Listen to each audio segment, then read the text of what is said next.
made it to Caravan Rebot. It's pretty lively here. So, just past this wall is the desert, huh? Oh, wow.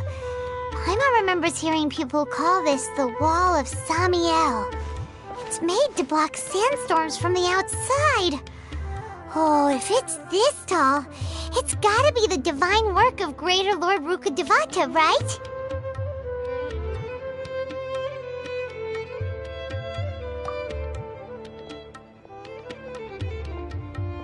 Enough gawking. Come on, follow me. Huh? Over here.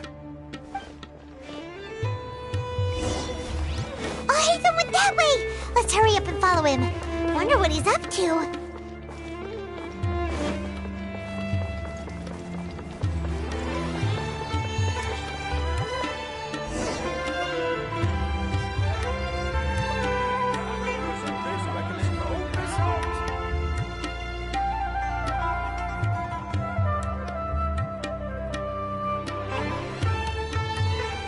What the...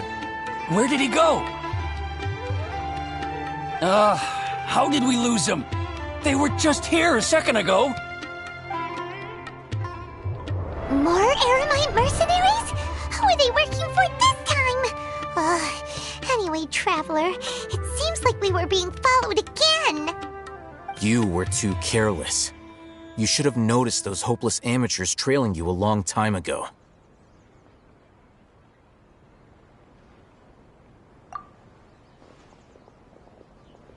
There's no need to thank me. I've never cared to keep track of personal favors. All I did was correct a mistake I happened to come across. It's a habit I developed at the academia. You really gave Paimon a scare, Alhaitham. We never thought we'd run into you here. Last time we met at Port Ormos, didn't you say you were going back to the academia? Wait, don't tell Paimon that you're here to take us back on their orders. Oh, so you've already landed yourselves on the academia's hit list. I can't say that I didn't expect it. However, had I wished to turn you over to the academia, don't you think you'd already be the Eremites' honored guests by now? Oh, right. You do have a point.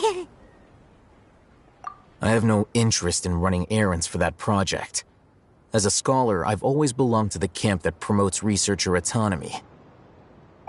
And these days, you're more fascinating than anything the sages can offer. Not quite. To tell you the truth, I'm still investigating the Divine Knowledge Capsule. Unfortunately, I've run into some difficulties. Everyone says the capsule originated in the desert and was eventually moved to Port Ormos. If I am to get to the bottom of this, I must understand how the capsule first came to be. Which brings me back to you, and why you're so interesting. The leader of Ain al-Ahmar used the Divine Knowledge Capsule right in front of you, and upon seeing him, your expression became perplexed, and you were lost in thought for quite some time.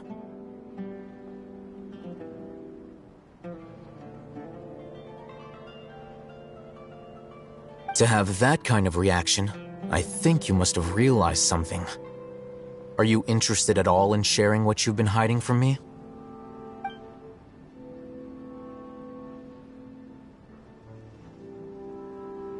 Alhaitham, you really have a ridiculous eye for detail. What kind of person even notices or remembers stuff like that? So that's your answer. Well, I do work for the academia after all. So considering that, it is indeed wise to keep your cards close to your chest. But that does prove you do have some undisclosed information about the Divine Knowledge Capsule. Am I right?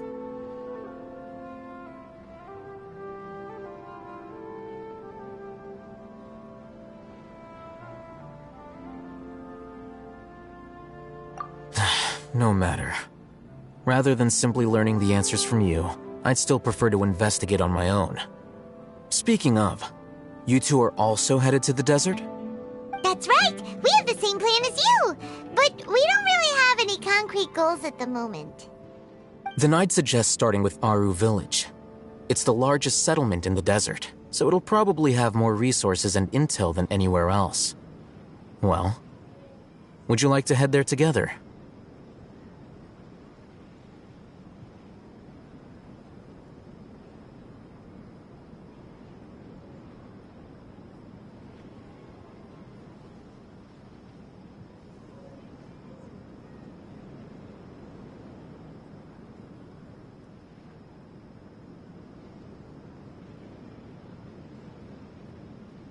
It's always better to travel with someone you know. Let's go!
Before us lies Aru Village, the safe haven of the desert folk. Whoa, this landscape is really something else. What a cool place! Let's go check it out!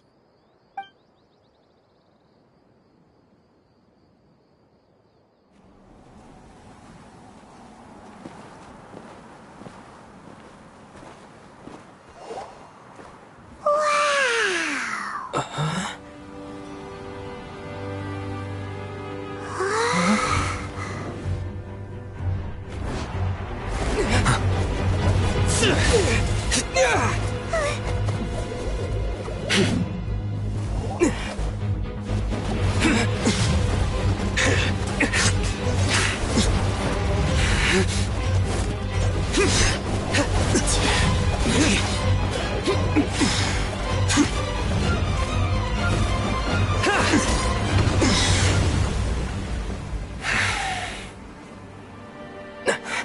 Sino.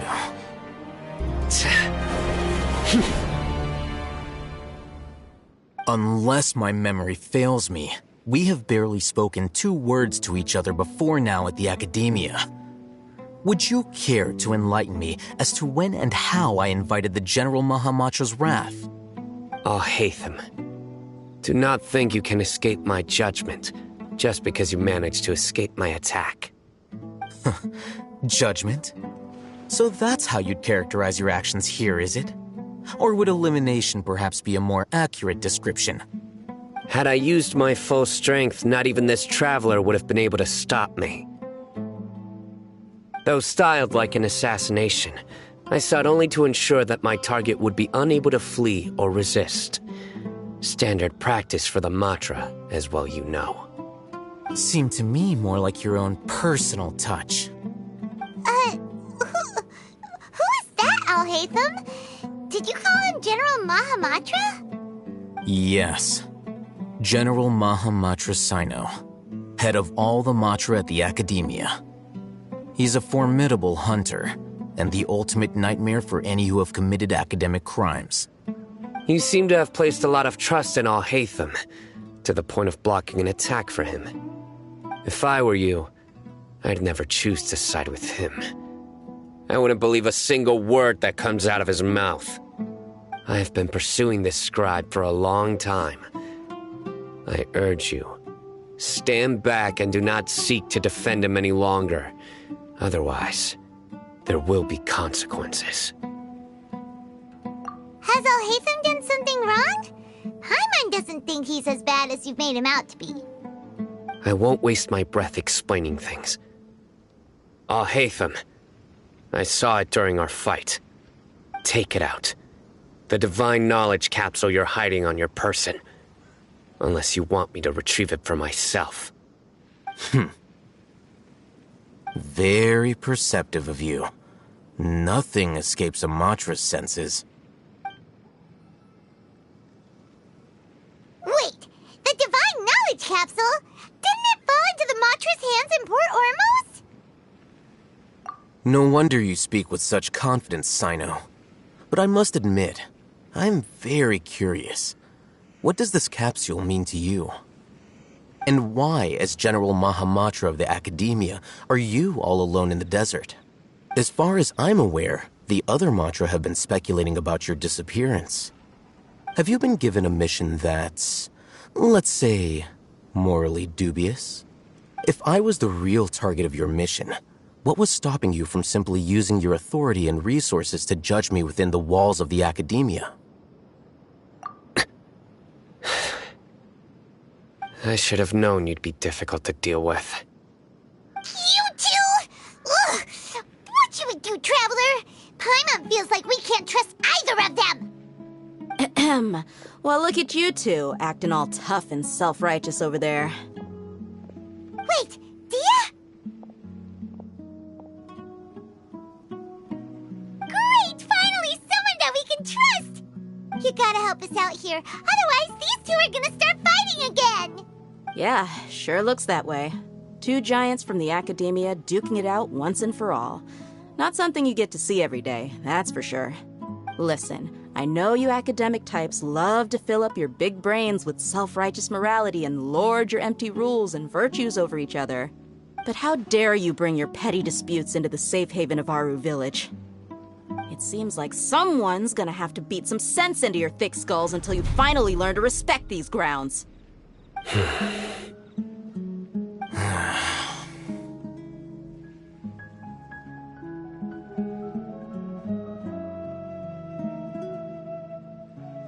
Hey, did either of you hear a word I just said?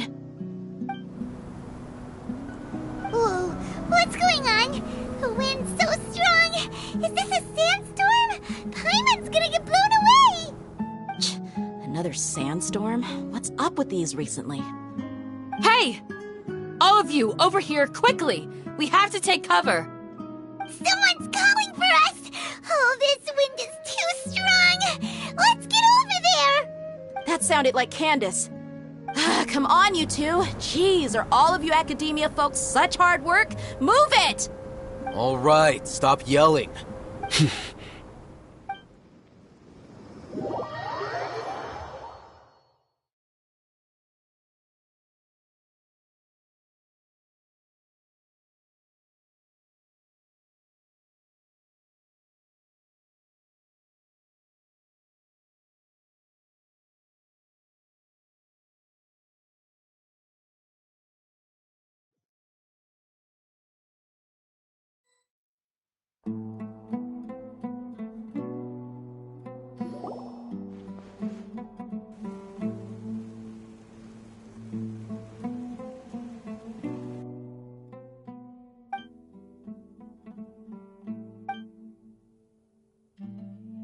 Well, this is pretty awkward.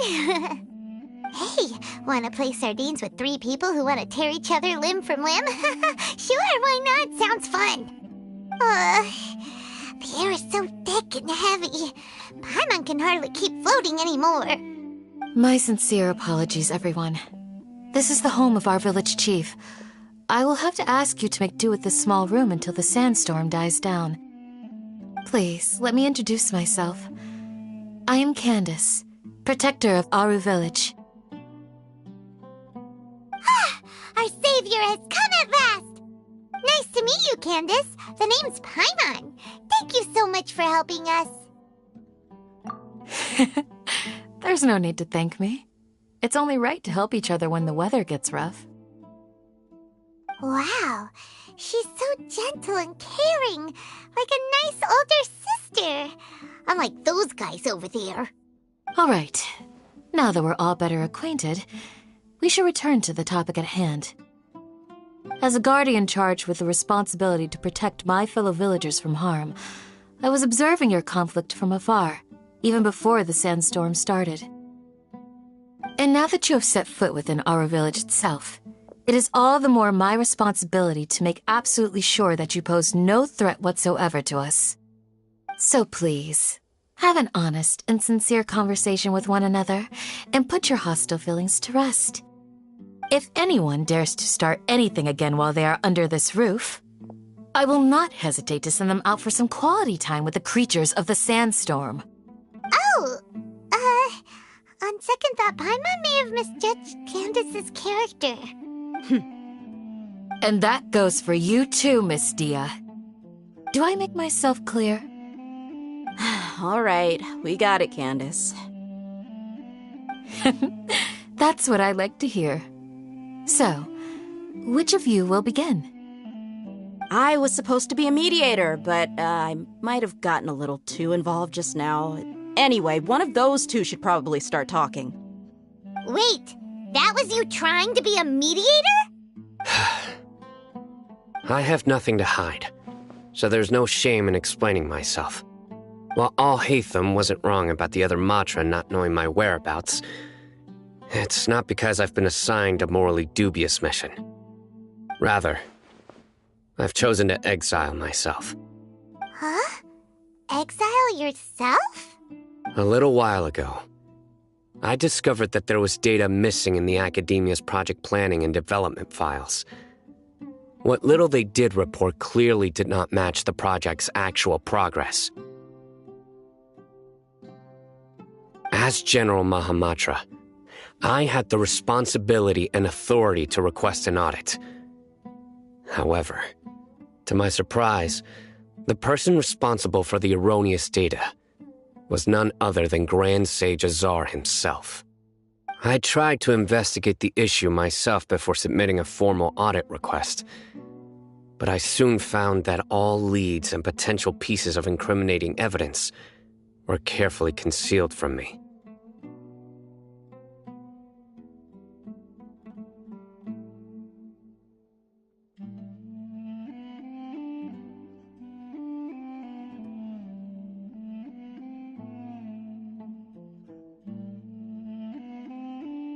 I began to realize that they were cautious of me from the very beginning. Unsurprisingly, the Grand Sage rejected my audit request as soon as the submission reached his desk. He even said to me, "The power of the General Mahamatra is granted by the sages. You have no right to judge us." So they really are up to no good. I realized then that to the Grand Sage, the Matra are nothing more than tools for the sages to assert and maintain their control over knowledge. The vows that we took, the principles that we strive to uphold, they are meaningless to the academia of today.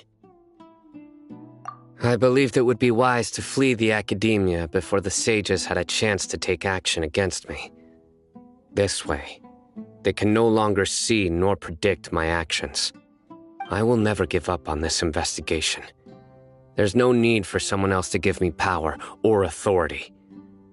Once I find the truth, I will administer judgment by my own name.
Sino seems to have the same goal as us. We're all investigating the sages. Plus, now that he's no longer the General Mahamatra, he somehow feels a lot less scary. Well, Sino, if that's your story, then why did you see Alhaitham as a target? When I was investigating the matter in the academia, I overheard a conversation between Alhaitham and a sage. The sages asked you to investigate a blonde-haired traveler. Do you dispute this, Alhaitham? What? Like many parts of the project, this assignment was undocumented. Now throw in your suspicious behavior with the Divine Knowledge Capsule, and I think we deserve an explanation. Yes. I was indeed tasked with investigating the Traveler. Alhaitham! After all, the promised reward was so great that hardly any scholar could have refused. The sage told me, once you've completed this assignment, I can give you a glimpse of divine knowledge. A most enticing offer. Unfortunately, those academics don't know me at all. Their words contained one key piece of information, namely that divine knowledge indeed exists. That gave me all I needed to know. From my perspective, the sages are far from trustworthy. Think about it. Isn't it a little strange they're so willing to share divine knowledge with anyone, even as a reward? So, I began my own investigation following the lead of the Divine Knowledge Capsule. In the end, I realized my wisdom in committing to this rather than collaborating with the sages. Had I been less guarded, I probably would have ended up like that Ain al-Ahmar mercenary, incapable of remaining sane for long enough to hold a conversation. You mean that the sages originally planned to dispose of you, using one of those capsules that drive people insane?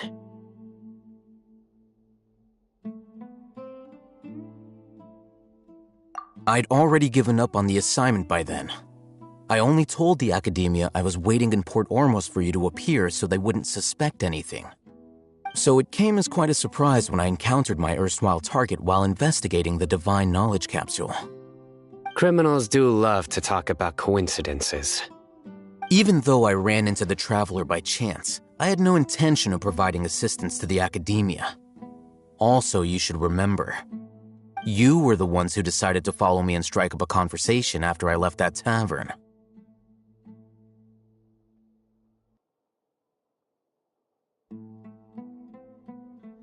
That's true. Alhaitham helped us out at Caravan Rebat as well. Maybe he's telling the truth. I'm willing to apologize if that's worth anything to you. I took the Divine Knowledge Capsule behind your back because I judged its existence to be a significant risk. I felt that it would be best for no one to interact with it before it had been properly studied. After all, curiosity often proves to be the most dangerous thing in this land. You should be well aware, Scribe Alhaitham, that curiosity can also lead you to danger and suspicion. Answer me this. Did the sages share any information about their project with you? Have I not made myself clear? You and I are both distrusted by the academia. Do you really think they would tell me anything? Fine.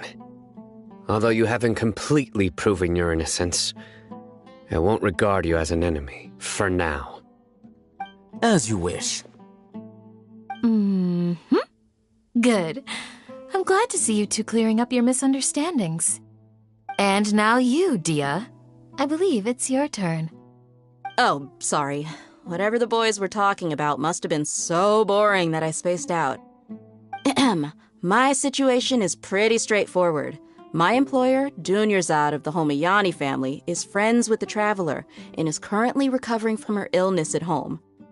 I had nothing going on, so I decided to return to Aru village for a visit. I was actually looking forward to a pretty exciting time getting back together with everyone here. But then I saw these two random guys in the middle of a pointless argument.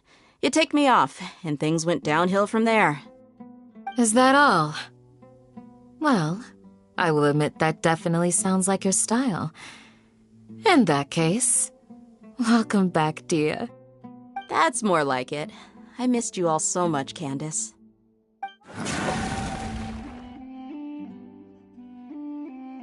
Whoa!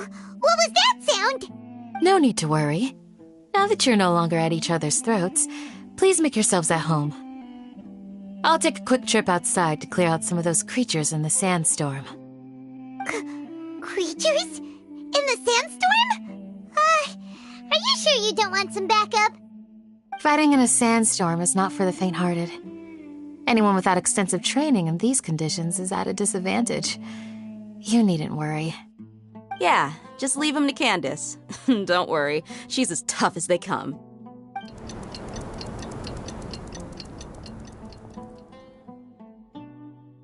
The winds died down. That means the sandstorm's over, right? Candace still isn't back yet, though. Is she alright? Maybe we should go out and check on her. When you put it that way, even I'm starting to feel a little worried. All right, let's go. We've been here long enough, and the boys are as chatty as the floor.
Candace, you're still fighting?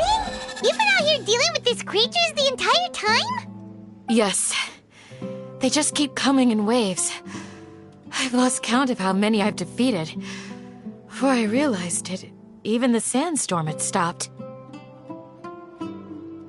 Ah! Here comes another wave! Leave this round to us. I got interrupted earlier, but now I have something to take my anger out on. It's been quite a while since I've seen the Flame Mane in action. I'll leave these to you then.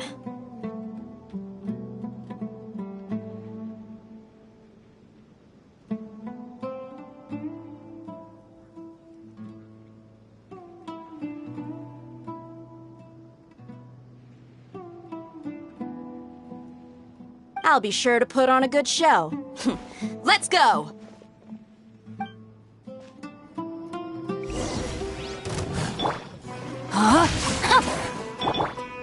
Into the wind! Take flight!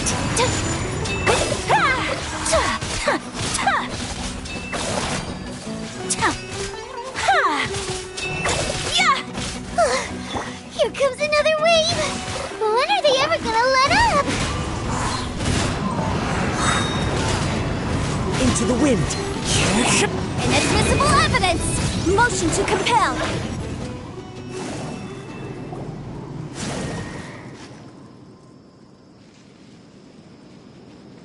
The creatures stopped appearing. Was that the last of them? What we fought just now was probably the aftermath of the sandstorm. So we should be safe for the time being. Well fought, everyone. No injuries, I hope. Huh? Who are you? Ah, my apologies. I haven't had a chance to greet you yet. I had my hands full taking care of the village's elderly and children. I am the chief of Aru village. Everyone usually calls me Uncle Anpu. Sir, I am also originally from the desert, but I have not been back for some time now. May I ask if such sandstorms are common? I can't say they've always been common, but recently the storms have become increasingly severe and frequent. Besides sandstorms, we also occasionally get earthquakes. According to an investigator who stayed in the village a while ago, these unusual natural phenomena are related to the withering of Irminsul. Another effect of Irminsul's withering. So, Irminsul's withering causes withering zones in the forest, and sandstorms and earthquakes here in the desert? Everything in the natural world is inextricably connected to Irminsul. These regional symptoms can indeed be a reflection of Irminsul's present state. Everyone in Aru Village needs to take good care of themselves. Speaking of which, why haven't I seen a single village keeper since I got here? Village keeper? Who are they? Village guards like Candace? Does your curiosity know no bounds? Village Keeper is how Aru Village refers to mad scholars exiled here by the Academia. Most of them are scholars who lost their sanity after a period of training in the Avidia Forest. The Academia believes that their crazed mutterings may have a negative effect on the psyches of other scholars. So, they're forcibly exiled to the desert. Though if you ask me, it's all a boatload of nonsense. Alas, that's exactly what we've been trying to investigate. One by one, the village keepers have been mysteriously disappearing without a trace. But no one in the village has ever seen them leave. If you're planning to stay around the village for the next few days, I'd appreciate it if you could keep an eye out for them. I've had encounters with those people in the past. I'll see what I can do to help. The Matra are the ones responsible for their exile. Now that you're no longer with them, are you trying to alleviate your guilt and atone for your past sins? I'm fascinated by how you think. Mock me if you will, but if you are guilty, I will eliminate you, regardless of my position or identity. Oh, you're the former General Mahamatra. You must be an expert in these kinds of investigations. Thank you for your help. Is it because you're reminded of Hypatia? Oh, these poor scholars. First they lose their sanity, now this! We need to help get them back home, safe and sound. But, is it really a good idea to tag along with Sino? You seem like you really don't trust him.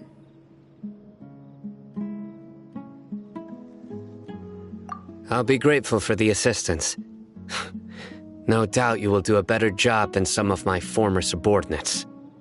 Let's start by finding a spot to share what we know so far.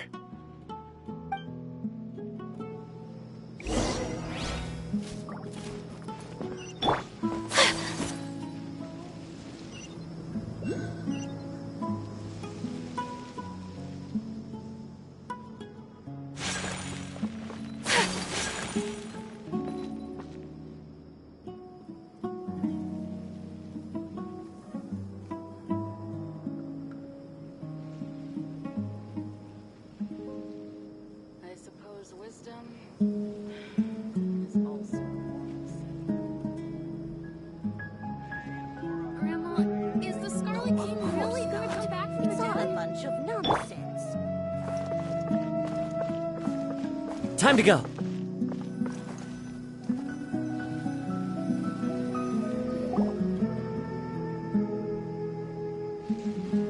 Although I've sent myself into exile, I'm still doing essentially the same things as before.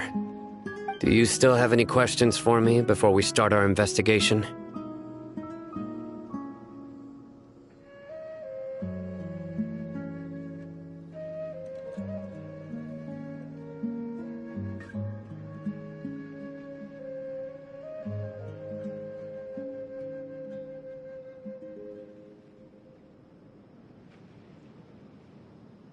One of my former subordinates told me that this title has its origins in a strange incident. The Academia has long exiled mad scholars to Aru Village. A mysterious phenomenon exists here. When mad scholars first arrive, they are as incoherent and deranged as before. But after spending some time here, they invariably begin to calm down. Initially, the people of Aru Village greatly resented having to take in the mad scholars. But a strange incident one night changed that. Aru Village was struck by the strongest earthquake in living memory. Seeing buildings on the verge of collapse all around him, the then chief of the village was preparing to take everyone to safety. Suddenly, he noticed a mad scholar crouching in a corner, caressing the ground with his hands. A soft, green light radiated from him, like a divine glow against the backdrop of night. Despite the powerful tremors that ripped through the ground that night, all the houses remained upright, almost as if they had grown roots reaching deep into the ground. In the end, not a single building collapsed, and no one was hurt. After that, the people of Aru Village treated the mad scholars with greater kindness, and began to refer to them as the village keepers. A soft green light? A mad scholar protecting Aru Village? What do you make of it, Traveler? Paimon thinks so too. Actually, Sino, do you know if any of the mad scholars continued to wear their Akasha terminals at Aru Village? In theory, they would continue wearing them so the Academia could still monitor their activities. With that said, the main Akasha system would no longer have any interaction with them. Oh, no wonder! Everything makes sense then! Add in the fact that they calmed down, it was probably Nahida who calmed them. If you are able to draw a conclusion from this one story alone, then it appears you possess much more information than I do. So, what do you make of the story?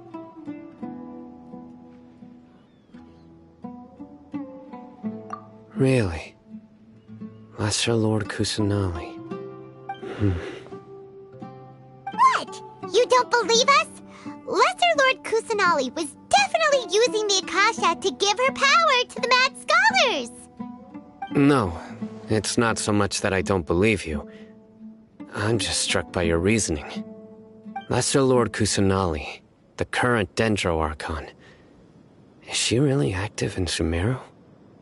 The Academia has always placed far greater importance on the late Greater Lord Rukkhadevata. They've more or less ignored Lesser Lord Kusanali, and I've never had any reason to doubt their views. In addition, I've never heard any stories about Lesser Lord Kusanali and her deeds. To me, she might as well have been a god that never existed. No way! Nahida definitely exists! She's a... how should Paimon put it? She's a good Archon who's kind and wise, even if she says weird stuff sometimes. I've spent many years interrogating criminals, so I can easily tell when someone is lying.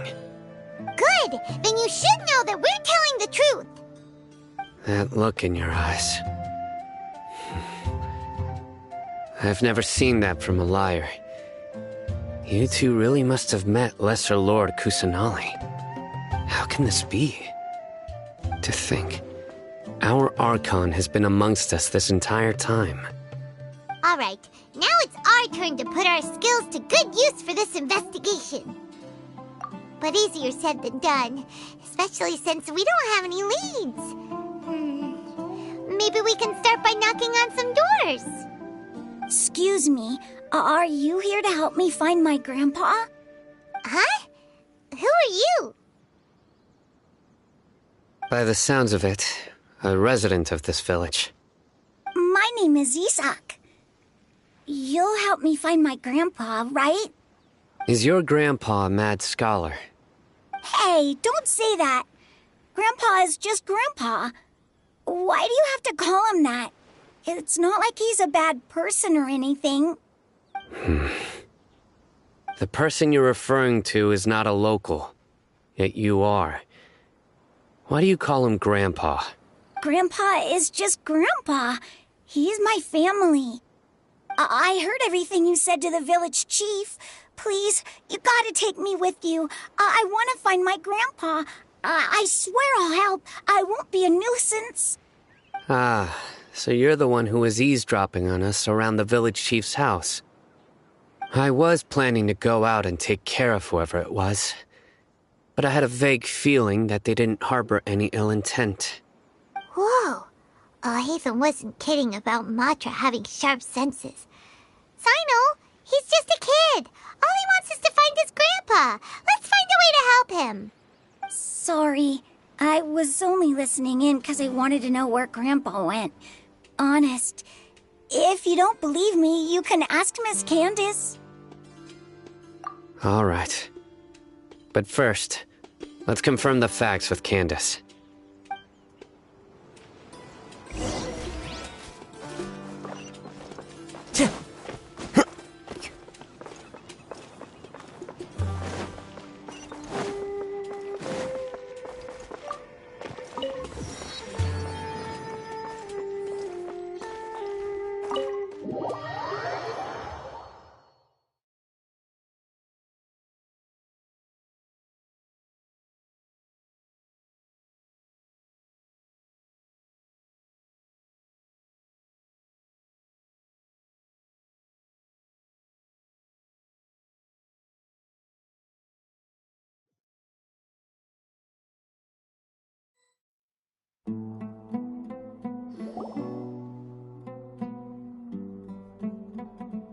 Sino is super vigilant.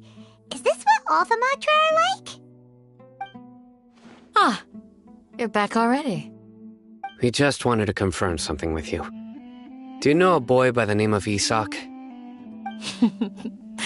I had a feeling he'd go looking for you.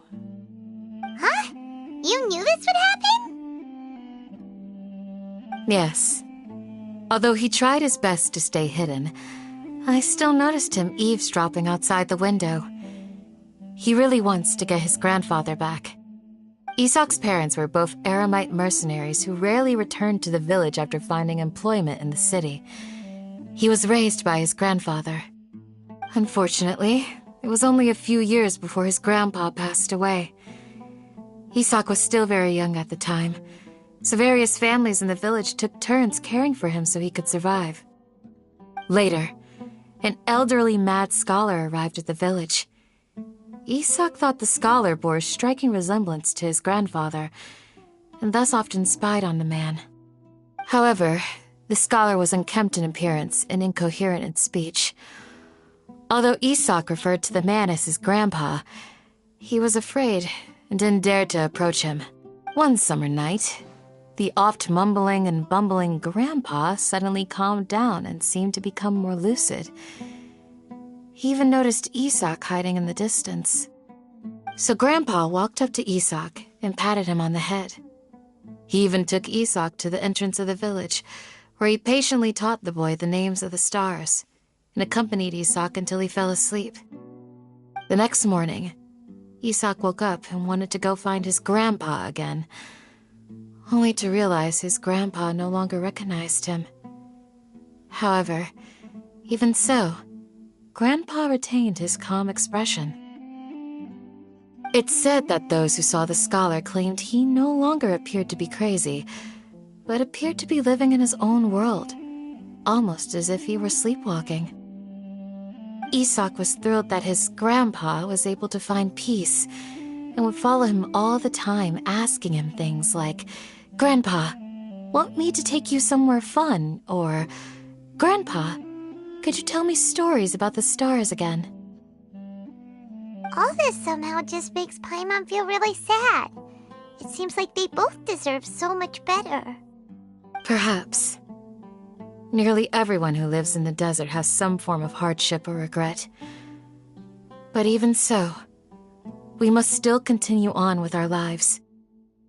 It's also my reason for fighting. I must continue to protect this land.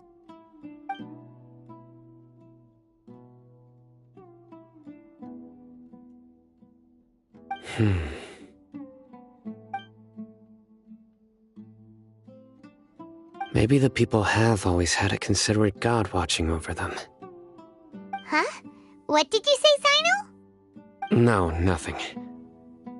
As long as Esau keeps his word and doesn't get in our way, we can take him along.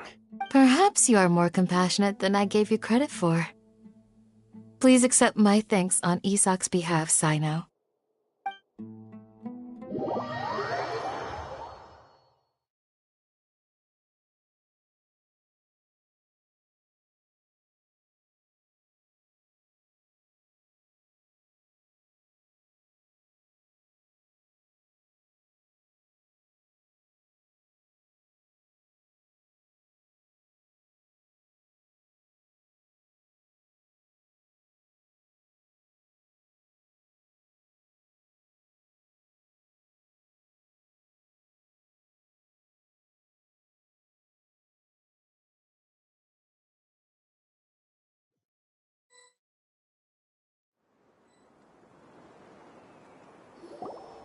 Hey, Isak!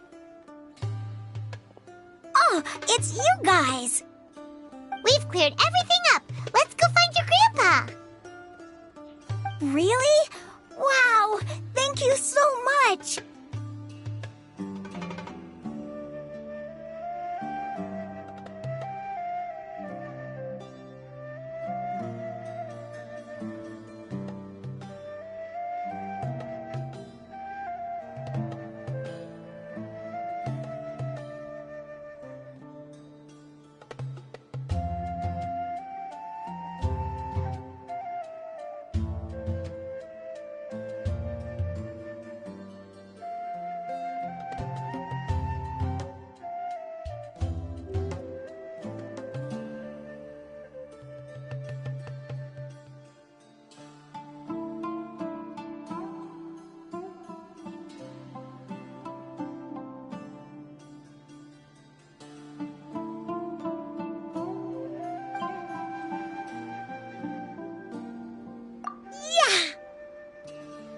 All right. Let's ask the local residents some questions first.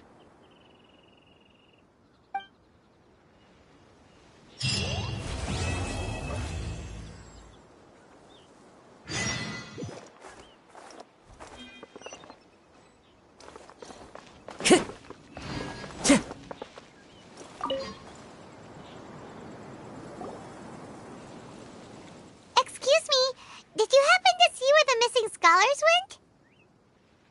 You mean the village keepers? Oh, let me think. When I was eating dinner the other day, I saw one of them by the side of the road, muttering away and eating mushrooms and tree roots. They shouldn't go around eating that kind of stuff. Okay. Did you notice anything else? Anything else? No, I think that's all I have to tell you. Sorry.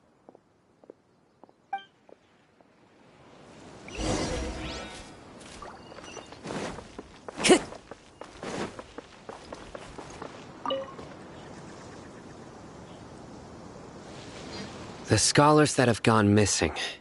Have you seen them? Those eyes. Those fierce eyes. You look like a real fighter. Don't change the subject. Right. You were asking about the mad scholars. I think it's been a few days since I last saw them. I usually go to bed pretty early, so I'm not too familiar with what goes on at night. But honestly, I feel quite sympathetic towards them. Even though they act a little strange, they've helped me in the past. If it weren't for them, my house would have collapsed long ago. Do you also think Grandpa and the others are good people? Grandpa? Oh, hello there. It's little Isak. You mean that nice man who looks like your grandpa's long-lost twin, right? He was actually the one who protected my house. I saw it with my own eyes. He happened to be staying near my house that day and was doing something with his hands on the ground. It still feels pretty surreal now that I think back on it. Did someone teach them how to do that? Well, whatever the case, I'll always be thankful to him and whoever taught him to look out for others. I'm pretty sure that if I ever went mad, I wouldn't be able to do anything like that. Gotcha. Thank you.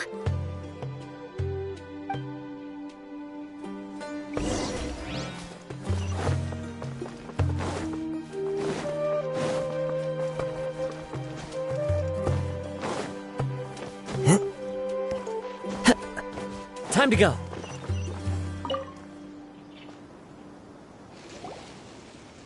Sir, have you seen my grandpa recently? You know, the one who likes to sit and space out near the village entrance. Oh, well, if it isn't Isak. Oh, your grandpa, huh? It's been a while. The last time I saw him, he was spacing out by the road as usual. I went and asked him if he'd like any of the food I had prepared, despite my wife's protests. Like many people, she's really quite terrified of them. And speaking of my wife, she's still always complaining about how I don't make enough mora. That might explain why she's always mad at me. Oh, thank you. Thank you for taking care of him.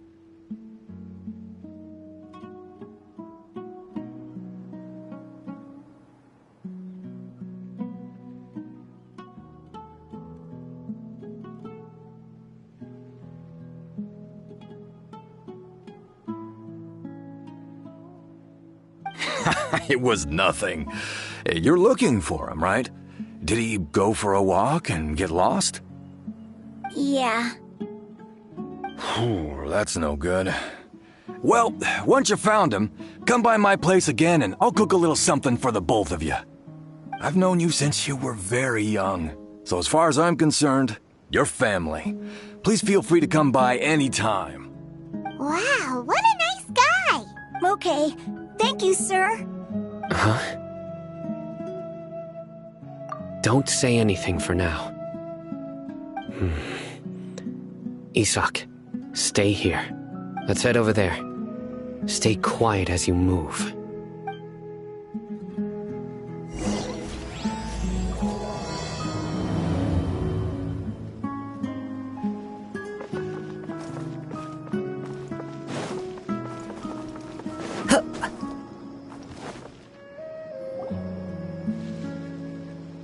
Listen, see if you can make out what they're saying.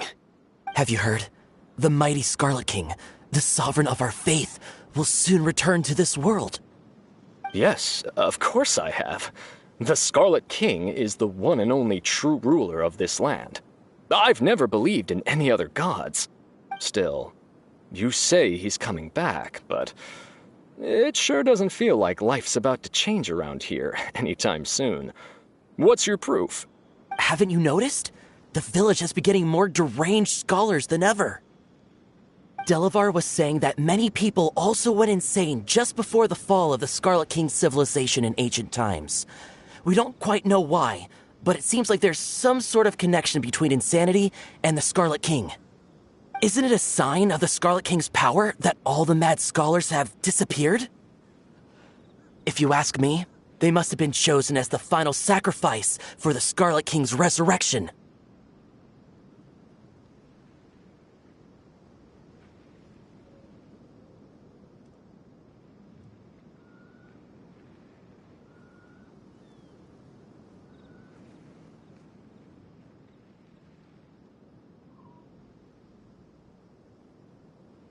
Huh. Now that you say it, that does make some sense. Does this mean our lives are finally going to take a turn for the better? Exactly. Those city folks will get what's coming to them. Now, repeat everything you've just said from the very beginning. Huh? Who are you? Where did you come from? My patience is running thin. You heard what I asked.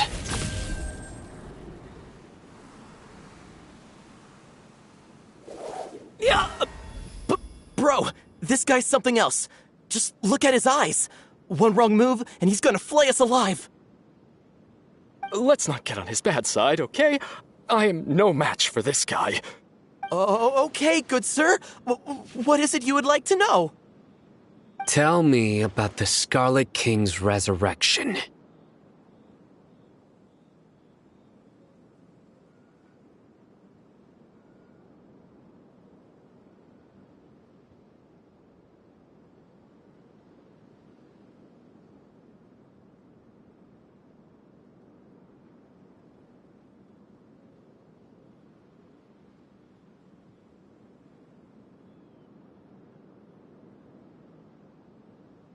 Well, I only know a few things from hearsay. I went for a drink the other day and heard others talking about a rumor that the madmen will disappear, and that the Scarlet King will return to this land. I'm not making this up, I swear! Hey, go on. Keep talking. It's true. It's all true, sir. We desert folk have had more than enough of those people at the academia. They keep sending us all their mad scholars and won't let us have a good life. Would you want to live like this if you were in our place? The radicals were even more thrilled than me when they heard the news. We're all praying for the Scarlet King's speedy return. Delavar also said that once the Scarlet King returns to our side, it's only a matter of time before we conquer the land on the other side of the wall. They're all willing to serve under the Scarlet King and fight for a share of the glory. Is that so? Seems like he still wants to know more. Keep talking. Got it. At first, I told myself it was just the drink talking, but then all the mad scholars vanished without a trace, just as the rumors said. Please don't beat me up just for mentioning these rumors. If I'm guilty, then everyone else around here is also guilty. I'm just saying what the others said. The people here really like the Scarlet King, but dislike the Dendro Archon. Where is this radical person you talked about? I haven't run into him over the past few days, so he probably hasn't been around the village. What about you, man? Have you seen him at all? No, not at all. We wouldn't dare lie to you. He's really not here right now. Sounds like you're not too close with the radicals. No, of course not. All we know are their names. I have many ways to stop you from talking, and many others to stop you from sending warning messages. So you'd best just stay home and hope I don't hear of you trying to contact anybody. Don't do anything until I've gotten to the bottom of this. Try something foolish, and even Candace won't be able to protect you. Yes, got it. We'll do just as you say. That scared Paimon half to death. Sino is pretty terrifying. He didn't try to reassure us at all. It's like he's used to hearing that. Oh, Paimon bets lots of people have told him that before. I heard that. Sorry. It's part of being a Matra. The rumor we heard just now seems like a strong lead, but we need to check a few more places. Very well. Isak! I'm here. Where's your grandpa's house? Well, I can take you there. Just follow me.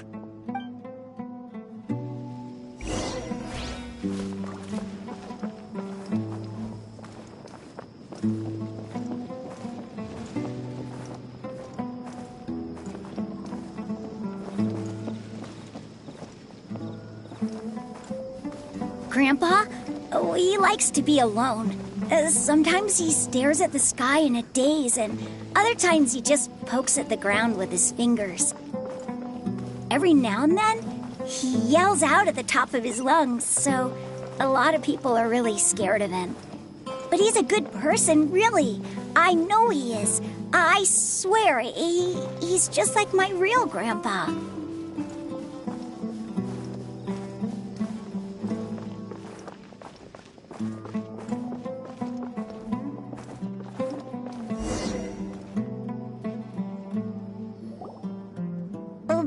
is where Grandpa usually stays. There sure isn't much here.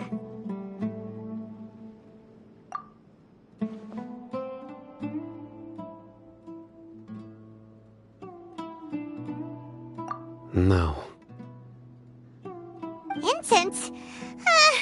Please don't say it's the same one as before. But are you okay? Are you getting dizzy or need to lie down? There's a scent that you can sense, but I can't.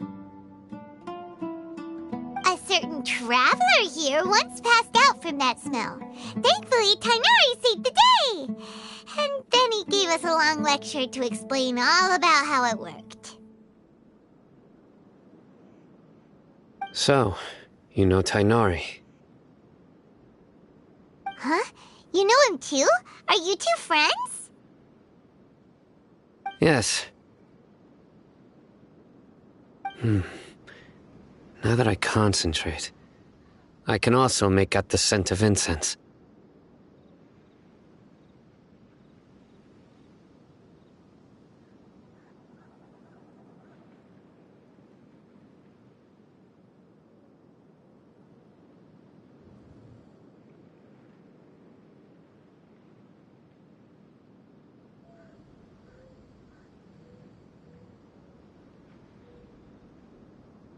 Wait, surely Tainari didn't lecture you too. No, no need. Did you first encounter this scent at Tainari's house? In the forest. From a scholar.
What are you looking for, Sino? Here it is. Take a look right here. Paimon doesn't see anything. Although the traces have been completely buried in the sand, there are footprints here. From the size and shape, they belong to an adult male. This pattern is a common one from this area. Local shoes. This was probably someone from the village. The scent is quite faint, but still extant. The footprints head in the direction of the door. But who would come looking for Grandpa? He doesn't have any friends. We'd have to ask whoever lured him away with the incense. Huh? So you can lure someone away with just a scent? Hey! What's wrong with liking good food? Everyone's got something they love in life. Exactly. Most scholars are fond of incense, since the smell supposedly helps them clear their minds and discover new knowledge. Even deep within the clutches of madness, they still yearn for their knowledge-seeking days, and will follow the scent whenever it presents itself. No, Grandpa. So, someone's taking advantage of their weakness? Huh. Still, why would anyone want to abduct all the scholars? Are the rumors really true? Could the disappearance of all the mad scholars have something to do with the radicals? It's highly likely. Please, you have to save my Grandpa. Grandpa's never done anything wrong. Please help him. Sounds like we'd better help get him back. Don't you worry, Isak. We won't let whoever took him get away with it. Let's head to Aru Village and inform Candace and the others about what we learned here. After that, we'll set off to find the scholars.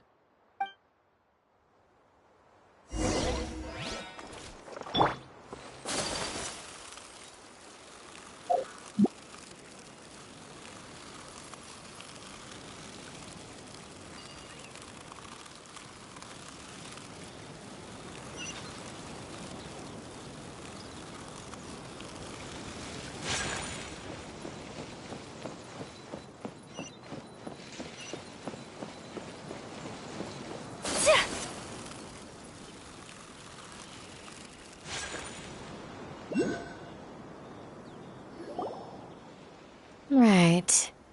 The darker fabric definitely looks a lot better. That'd be my choice, too. We're back, Candace! We've got a lot to tell you. Ah, welcome back.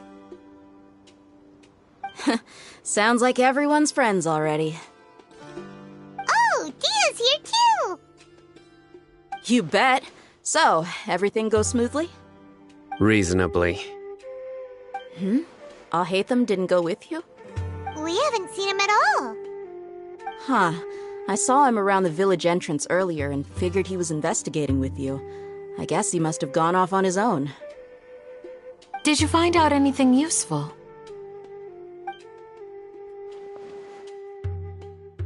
I see. So someone used a kind of incense to lead the exiled scholars away from the village.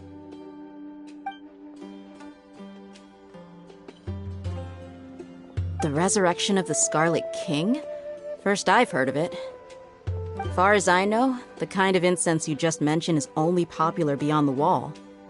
Scholars are fond of it, but as you can see, there aren't many scholars still studying around these parts.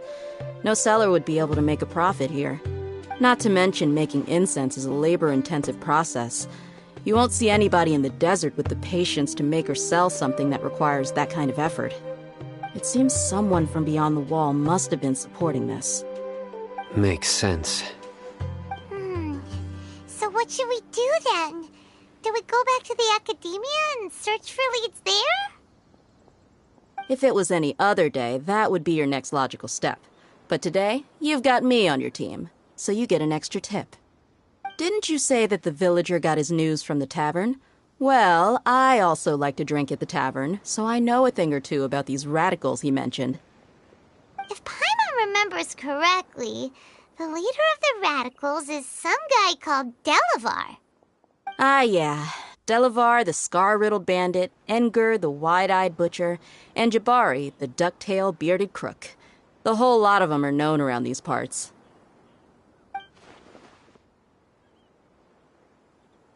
These guys have one thing in common, and that's being broke. The rougher life gets, the more they want to believe in the Scarlet King.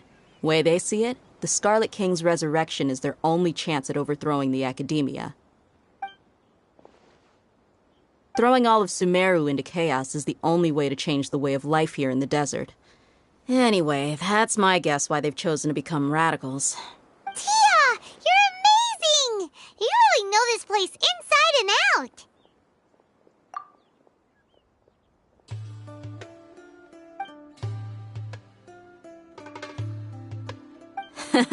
No merc can afford to slack off on gathering intelligence. Every more I've spent in the tavern has been a valuable investment. Let's head out. Now hold on, you're staying right here, Sino. Why? Aru Village is not a big place. Outsiders stand out here like a sore thumb. I'd bet word about you has already gotten out. The desert is unforgiving, so the way of life here is also a lot tougher than on the outside of the wall. You survive on making connections out here. Compared to you, mercs like me are just third-rate amateurs. I've got no actual fighting skills to speak of. But that also makes it a whole lot easier for me to gain the locals' trust. I need to go around and ask some questions, but it'll be difficult if you're with me. Fine. Good. Then we've got a plan.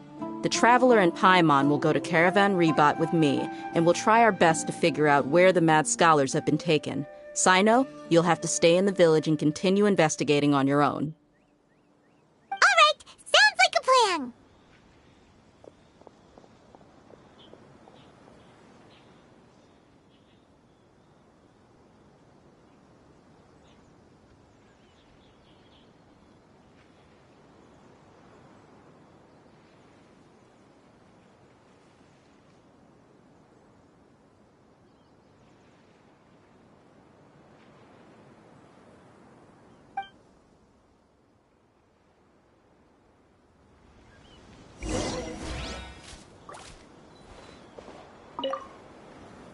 Sino, please don't take offense. I'm sure Dia just wants to help everyone solve their problem as quickly as possible. That's why she can be so straightforward at times. I don't mind. Ah, I see. Well, from the way you were staring out into the distance, I thought you might have been mulling over Dia's words. No, I'm used to being treated that way.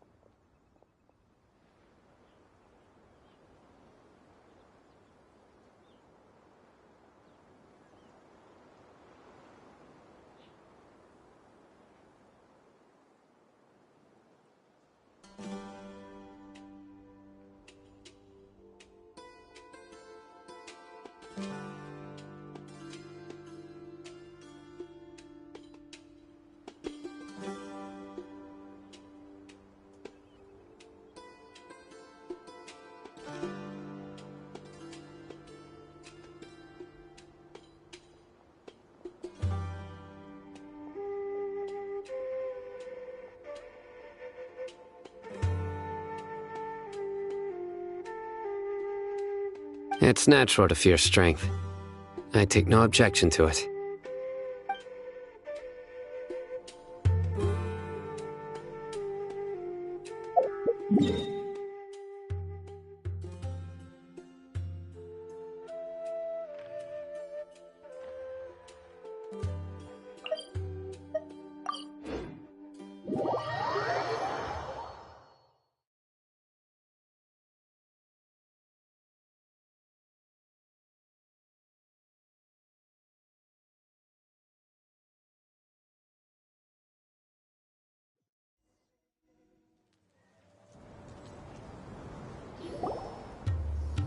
Well, here we are again. Sounds like you're starting to get familiar with the area. Paimon's amazed every time we see the wall of Samiel. How can a wall this tall even exist? It's almost unreal. I know what you mean. I had the same question every time I walked this way when I was a kid. Also, why is this high wall here? And can a wall really block sandstorms? It was only after I grew up that I realized the wall of Samiel isn't just there to keep out the sandstorms. It serves a more important purpose, keeping out people like us. Sumeru is run by wise and mighty sages. To them, us desert dwellers are nothing but tools that can be used and discarded at their whim. We're cheap labor, like livestock, but easier to control. Nothing more. Even if a child from the desert got the chance to obtain an Akasha terminal, almost all their requests for knowledge would be denied. The academia believes we're underserving. Geniuses like Sataria are 1 in a million. The other children never get a single chance to try and rewrite their fate, even though the academia knows very well that we're humans, just as they are. That's terrible. I would tear down this wall with my own hands if I could.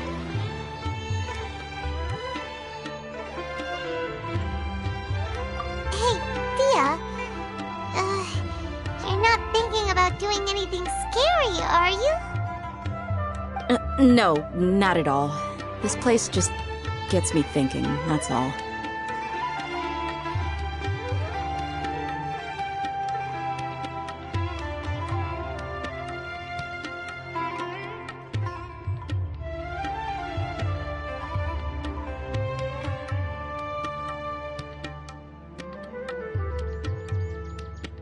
Besides, we're here to procure information, aren't we? Yep, we gotta catch those Caravan Rebot is crawling with people, so be careful what you say. We don't want anyone to find out what we're here for. Our mission started the moment we arrived here. Let's go check out the tavern. Maybe we'll find someone I know.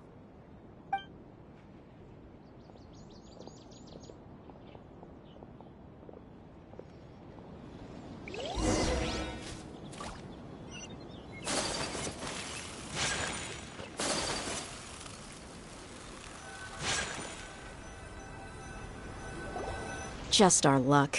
None of them are here today. You mean, you don't see anyone you know? Dia, is that you? What a coincidence. You here for a drink too? Zaki. Finally, a friendly face. Oh, and who do you have with you here? Guests from another land? Hello! I'm Zaki. Dia's, how would you put it? Drinking buddy? We've had drinks together a few times. You could say we go back a ways. Anyway, as far as my friends here, they aren't too shabby, are they? You rarely see any Outlanders so friendly and respectful nowadays. Absolutely.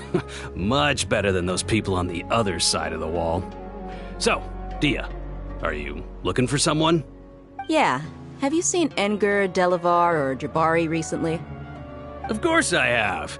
Matter of fact, we were all here drinking together just a few days ago. I've got a spice trading deal from another nation. I thought maybe Delavar and his friends might be interested. Know where I could find him? Ah, how thoughtful of you. Then I assume you also know that Delavar's been having a hard time making ends meet these days, so you came here to help him out? Hey, keep it down. Let's just say I prefer to keep this deal a secret. Y'all at Caravan Rebot are like family. If there's more to be made, why not do it together? Besides, Delavar and his friends have muscle. They'd be a good fit for escorting the goods. Yes, how considerate of you. Delavar's my friend too, so of course I can take you to him. Come with me.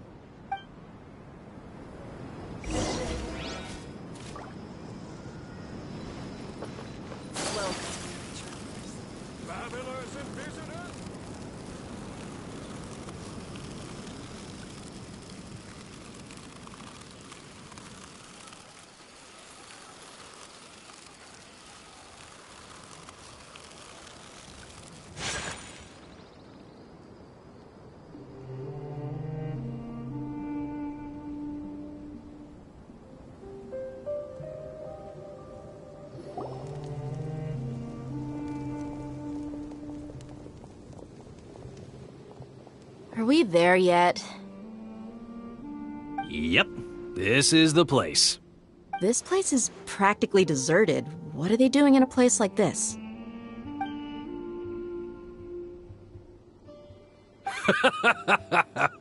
Why don't you take a guess? Go on, a wild stab in the dark. You're like lambs to the slaughter.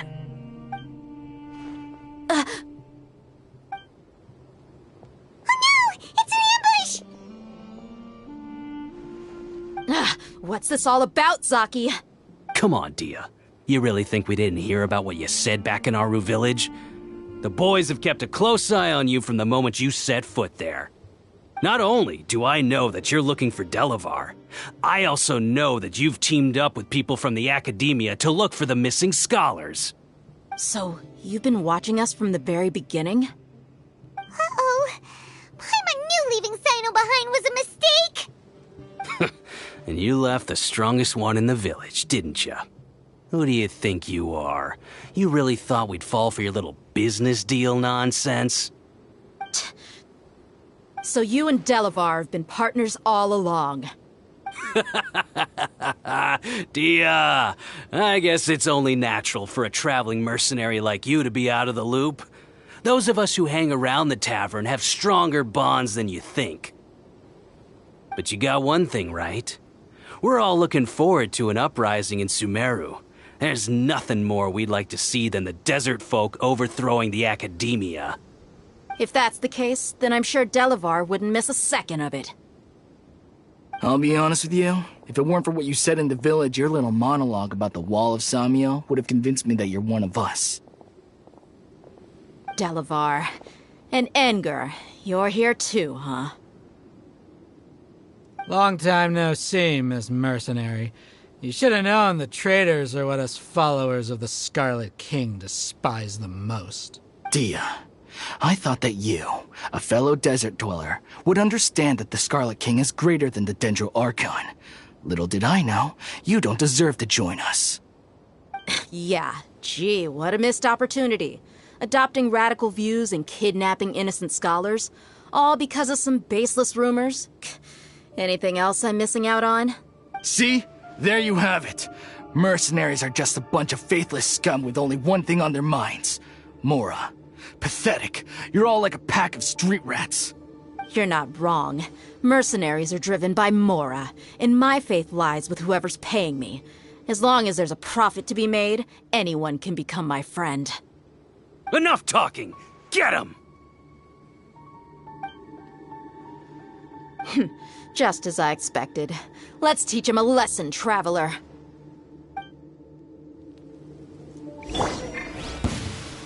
Following orders. New punching bag. The wind knows me. My apologies.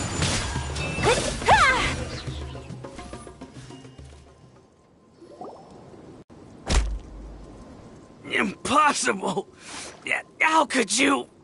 So, what do you think about your meticulous network now, Zaki? How did you say it? It's only natural for a traveling mercenary like me to be out of the loop. I'm guessing your informant told you that I'm just an incompetent merc with no real fighting skills, correct? I mean, that is what I said after all. And of course you would believe everything he reported. The only thing you know about me is that I'm a mercenary, but you've never seen me in action. Even though you heard we went to handle monsters together, you believed that Candace was the only one doing all the real fighting. That so-called Flame Mane is just a fraud. She admitted it herself. She just uses her connections to gain the trust of others. That's what you thought, right? Ugh. You lied in the village because you figured that we'd have people watching you. And you were stupid enough to fall for it. I figured as much the first time we drank together. You all thought you were so smart. Pathetic. Okay, that should be all of them. Whoa! So you've been planning this since we were in Aru Village? No task can be done without preparation. I just happened to notice a couple suspicious-looking people while you were out investigating. Oh, but instead of catching them right away, you let them report back. Those two who were snooping around were just a couple small fries. If we want to get the real catch, we have to be patient and give it some time. Oh, you mean the funny name she mentioned back in Uncle Ampu's house? The wide-eyed butcher, scar-riddled bandit... Paimon can't remember them all. That's just a bunch of drunk talk. Edgar and Delavar like to talk themselves up when they're drinking. Edgar, the wide-eyed butcher, and Delavar, the scar-riddled bandit, are the nicknames they came up with for themselves. Alcohol has a way of making people share what they really think. So Edgar and Delavar are always rambling in the tavern about how the Scarlet King is a superior deity. What about Zaki? He's just a numbskull who fell right into our trap. Zaki was probably the best hidden of them all. My initial plan was to find Delavar first, and then try to track him down. That's what you wanted to ask when we were at Uncle Anpu's house, right? Jabari is one of the villagers you talked to. You know, the one who wanted to treat Isak and his grandpa to some food. Wait, so he's a radical too? No, he isn't. I just needed to tack on a random villager name to make the eavesdropper think that I was making some wild guesses based on my impressions. Wow! What a genius idea! Well, that's an expert mercenary for you. Ah, you're too kind. It was straight from the usual playbook, if I'm honest. So, that thing you were saying before, is it really true? About what? About how mercenaries only care about Mora, and that anyone's a friend as long as there's a profit. Does that bother you? What makes you so sure? Dia, do you dislike the Dendro Archon like the other desert folk?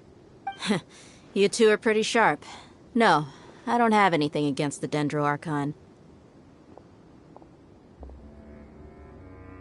I've heard a lot of nice things about the Lesser Lord from Dunyarzad. I can understand her devotion and gratitude. Dunyarzad's just an ordinary person. There's no way a god would be so involved in the lives of everyday people, unless they were truly compassionate. I've begun to realize that the sages are behind everything that's happened recently. The radicals' blind belief in the Scarlet King, making the Dendro Archon out to be an enemy.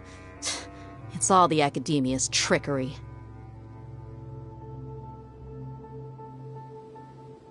But I see through it all. And unlike them, I can never be hostile towards anyone who's never done anything wrong. Dia. Anyway, looks like we're done with business here. Traveler, lend me a hand. Let's tie him up and bring him to the village.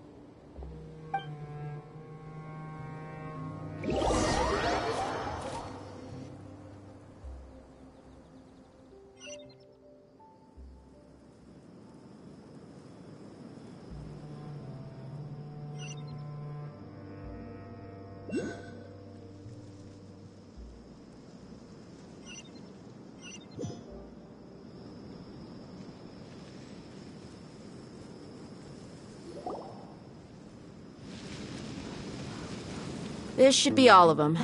I'll let you take it from here. All right. I'll be in touch. Until then, please stand by. Candace, do you need any help? Candace will be okay on her own. I trust her, so you can too. She's been guarding Aru Village for quite some time now. If anyone is qualified to question the offenders, it's her. While I'm questioning them, why don't you pass some time by exploring the area? I'll meet you back here tomorrow morning, Traveler. As for these idiots, let's just hope they live to see another day.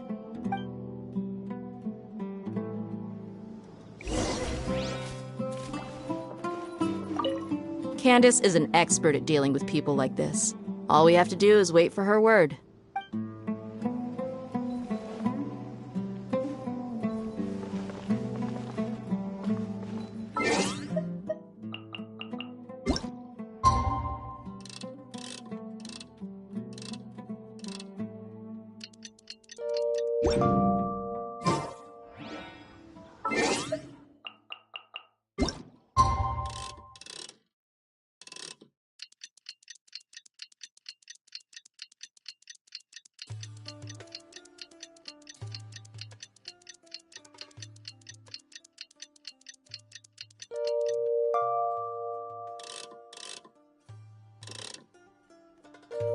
So this is a day in the life of the...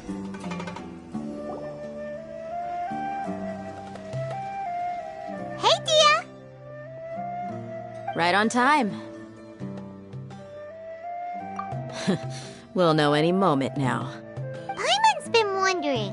You seem to know Candace pretty well. Have you been friends for a long time? We've known each other for some time now. She's a pretty interesting person. Even though she's an extremely strong warrior, she never misuses her powers against others. Oh, Paimon knows what you mean. Like a lot of martial artists say, never take the fight outside the ring. Yep, I guess you can put it that way. It takes strong convictions to be as dedicated as she is, and shoulder that kind of responsibility. Us mercs, on the other hand, we pretty much live from one day to the next. Well, Paimon thinks you're great, too. Really? Thanks for that. Oh, Sino's here, and he's pretty early, too. Yes. I was here yesterday to help out a little. To help out? By doing what? Sharing some interrogation techniques. Oh, you mean you taught Candace some more persuasive methods? Right. Come on in, everyone.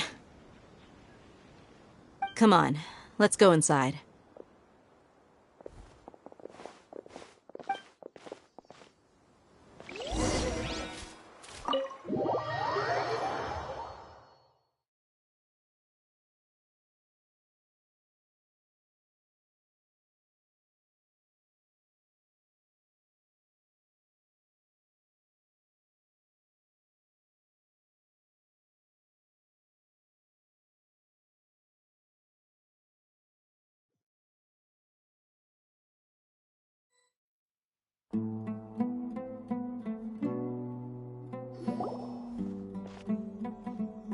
Candace, where... Whoa, you look furious. Do I? Huh. What gave it away? Oh, there's no mask that can hide true bloodlust. Cover up your eyes, and it'll still show itself at the corners of your mouth. Perhaps I need to work on my composure. Still, it's perfectly understandable why I'm angry. I'm sure everyone present would agree. Yes, ma'am. Please, don't beat us anymore. We're gonna die. Well, looks like Sino taught her well.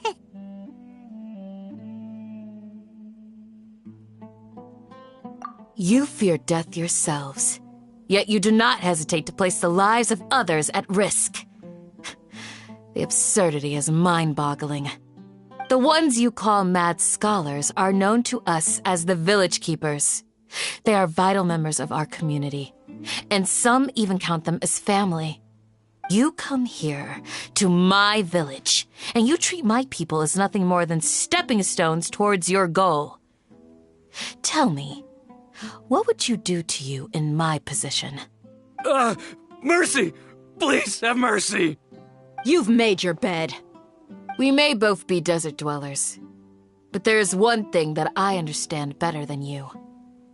The resurrection of the Scarlet King will only result in war. And war serves no one. The people of Aru Village care little about which god is in power. Life may be tough and tiring, but we wish to preserve our way of life. A war would only cause us to lose all that we have. And that is not a responsibility that you can afford to shoulder. We understand. We're sorry. I'll tell you everything I know. Please, just let us go. I'm listening. You might not believe this, but it wasn't us who came up with this idea. Someone was spreading rumors in the tavern. That's how we ended up hearing about the Scarlet King's resurrection. Some mystery man told us that mad scholars will make the perfect sacrifice to usher in the Scarlet King's resurrection. They give their lives, and we can get anything we wish for. They're called Village Keepers. Slip up again, and you'll regret it. Yes, sorry. It was all that mystery man's doing. He told us to spread word about the Scarlet King's resurrection and talked us into helping him. In return, he said he'll help facilitate the resurrection process. I'm not sure. That's one. Huh? One what? Strike. You get a total of 3. Then, you die by my hand. Wait, I'm telling the truth. We don't know anything. It was all him. 2. He got us to lure them out of their houses in the night with some kind of incense. We take them to a junction outside the village. Then the mystery guy takes them from there. You gotta believe me, please. I'm telling the truth, I swear. Just ask them if you don't believe me. That was indeed the truth. Traveler, go on.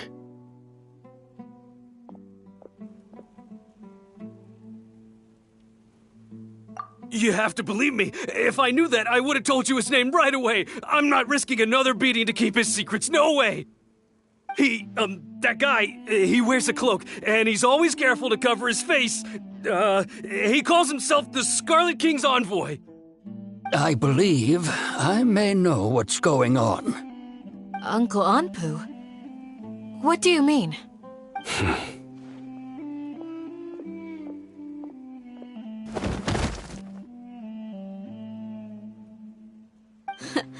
Smooth. Okay, speak. If my suspicions are correct, this mystery man they speak of could be from the Academia. Some time ago, people from the Academia attempted to take the village keepers away. I refused, insisting that they are part of our community. It strikes me now that this secretive character shares the same goal they had. Which means it's highly likely that the Academia was purposely spreading a false rumor to trick the radicals into delivering the village keepers right into their hands. They were the ones who brought them here to begin with. Now they're trying to take them back? We aren't gonna let that happen. Not the Academia again.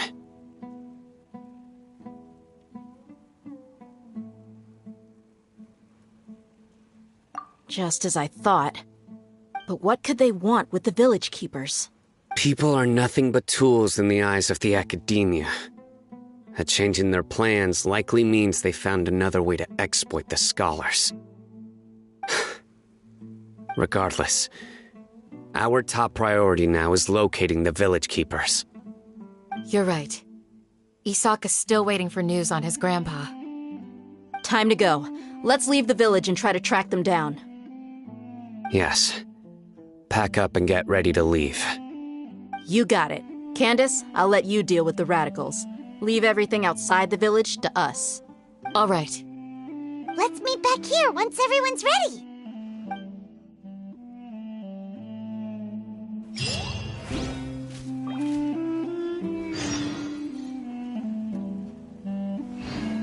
What scheme is the Academia brewing now? You look worried. Thinking about the village keepers? Yes. I'd look for them myself if I could. As members of our village, each one of them is very important to me. You have a strong sense of belonging here. I guess I'm the opposite. Mercs are stray dogs, wherever they go. Dia, don't say that. You can be a part of this community too. Thanks. I'll let you know when I feel like joining.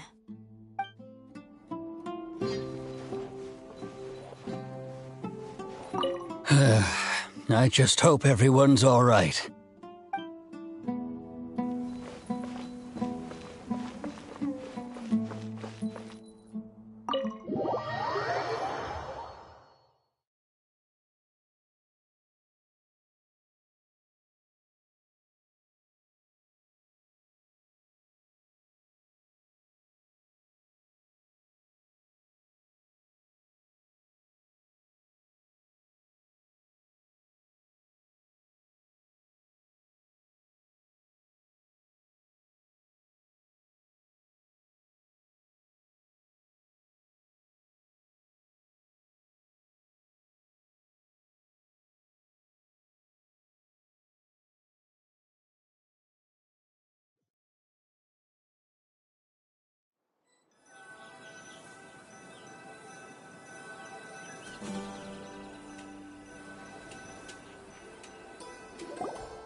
Let's get some food in us and then we'll... Whoa!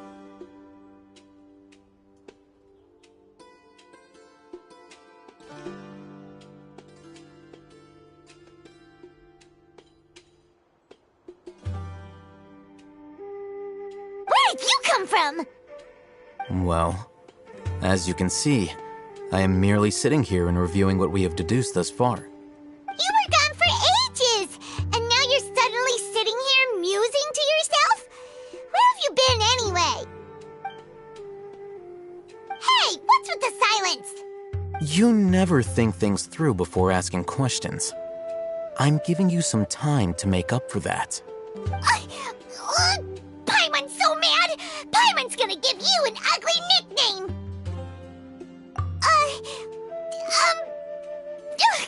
Never mind! Paimon's got nothing. There's just nothing super obvious to pick with this guy. It makes it so hard. Well, you've heard nothing to suggest I left this whole time, so clearly I stayed in the village to investigate. Anyway, You plan to leave Aru Village and keep searching for the truth of this matter, yes? Yep.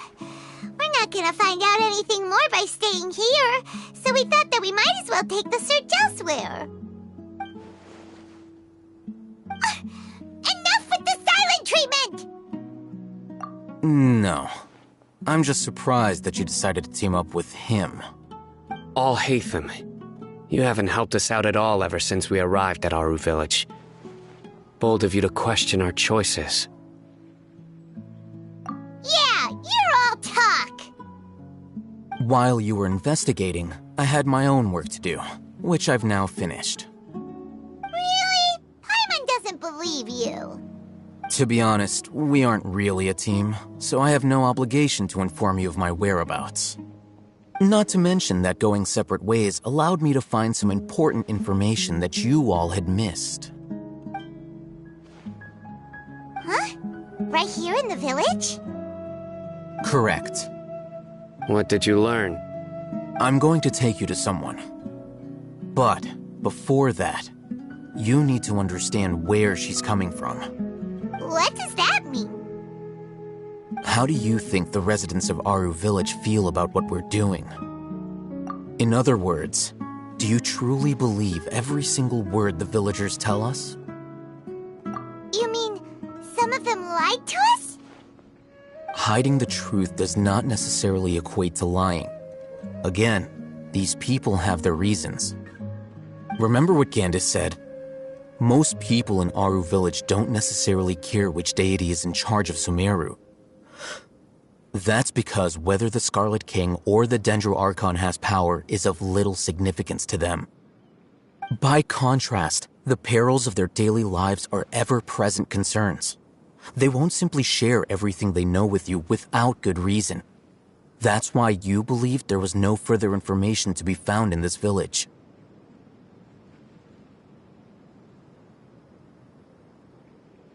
Glad you're following along. Among those you have talked to, there's someone who was consciously keeping you out of the loop.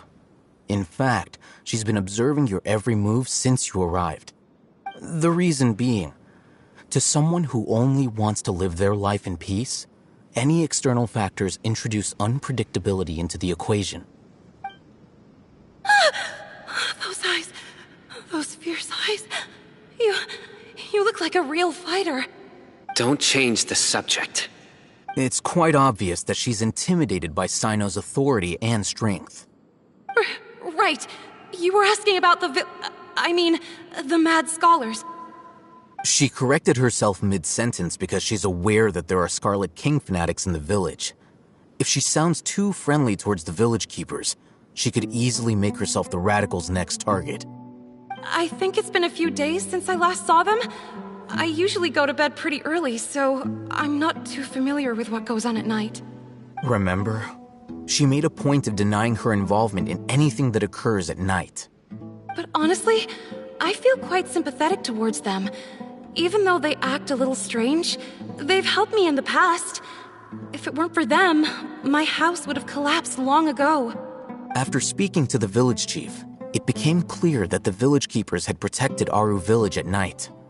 In other words, the young miss was very much awake during that time. Then why would she lie?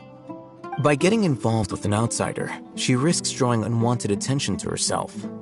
As for why she might be so wary about all this, maybe you should ask her. I'll pass on this one. You said that she is afraid of me. If so, it's best if I stay out of this. We're on it!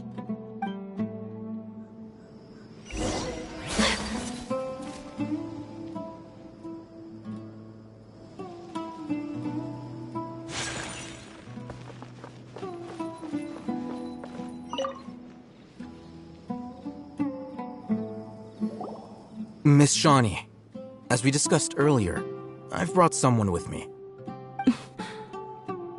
Mr. Alhaitham, I'm aware of where you stand, but how can I make sure that your friends think the same as you? Huh? What do you mean? We need to clarify our stance or something? Go ahead and talk to her. You'll get the answers you want. Go on. Earn her trust. Is it really that simple? May I call you Traveler? Hi, Traveler. I want to ask you something. Do you think the resurrection of the Scarlet King can truly change Sumeru for the better? Why's that?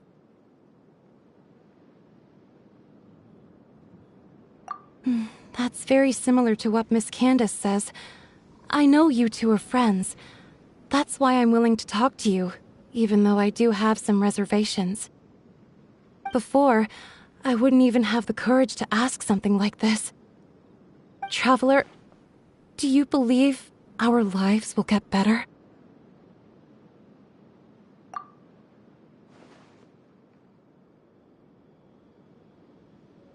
Yeah! We came here from another nation, so it isn't wrong of you to be weary. And we aren't really residents of any one nation. But even so, we've met lots of people from different places, and we've always fought for what we believed in. We have friends in Sumeru, and we want to help them. That's why we decided to stay here for a while. I want to trust you. My apologies for posing my questions like that. To be honest, I didn't expect you to come back for more information. Alhaitham told us you have your reasons. It's okay. We understand. The fact is that only one side of my family is desert folk. I don't really fit in anywhere in Sumeru. Some believe in the Dendro Archon, while others believe in the Scarlet King. I don't belong to either side, and neither side would want me. Speaking of which, the Radicals mentioned that they despise traitors. Do they just think that anyone who's different from them is a traitor? Yeah. Some people can be so narrow-minded when it comes to bloodline and beliefs. It makes no difference what I say or how I behave. I'll always be suspected of having ulterior motives. Slowly, I just stopped talking to people. I pretended not to hear or see anything. All I want is to live my life in peace. And then it happened. The village keepers who had helped me disappeared with no explanation, and I didn't dare breathe a word about it to anyone. Until now. You can tell them. I'm sure he'll keep your secret. All right. I'll tell you what I told Alhaitham. I actually have a sharper sense of hearing than most.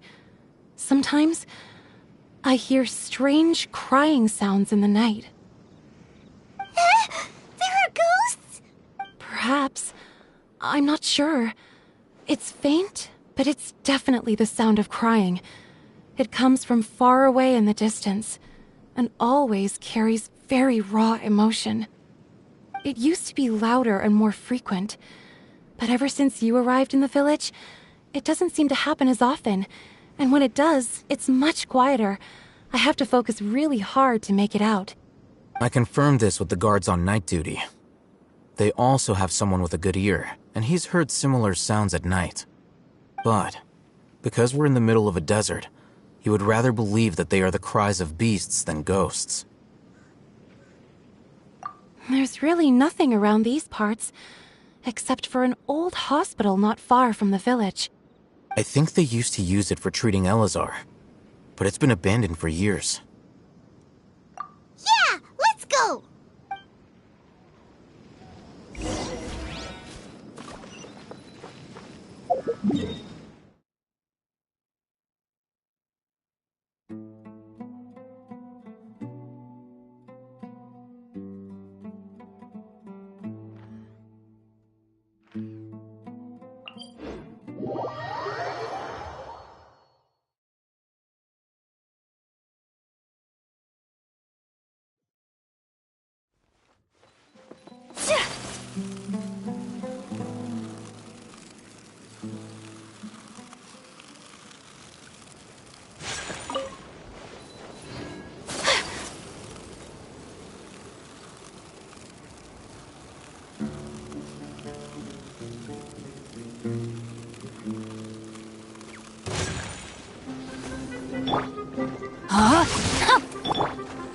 Whirling snow!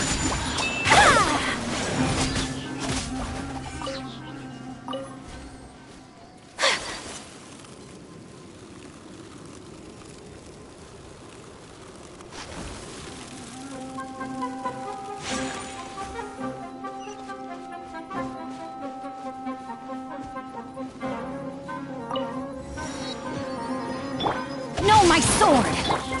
Take flight!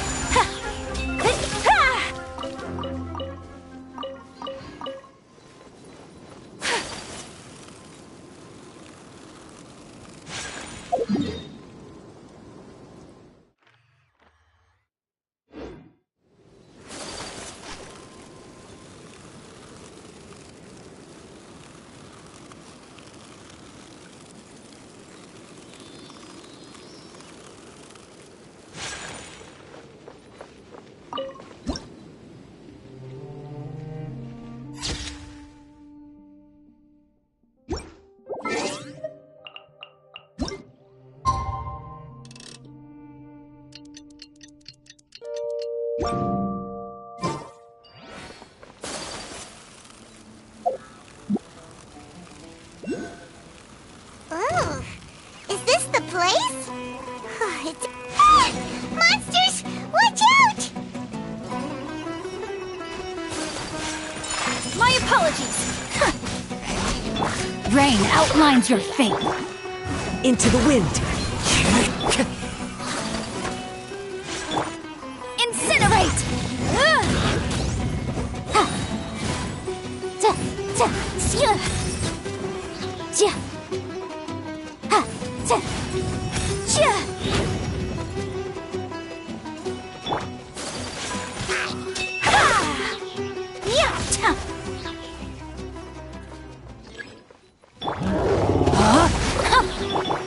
Take flight! Embrace the ice!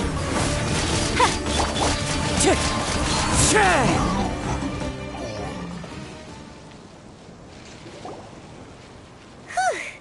They were easier to deal with than Paimon had expected. Super strong bandits? Or monsters taller than buildings dropping out of the sky? Or, something like that.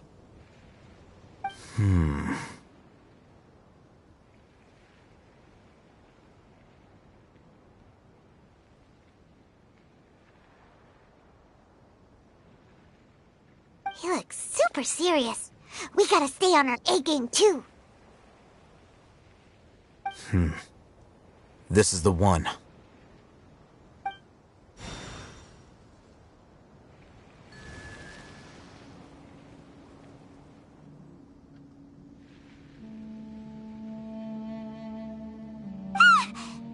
Let's go in and take a look.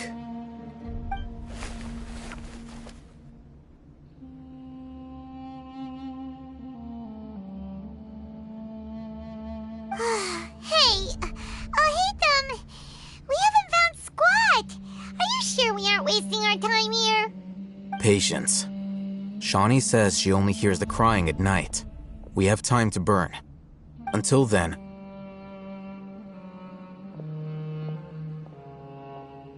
I'm taking a break. And just like that, he sits down. Wait, he even brought a book to read? What are you reading? Let Paimon see!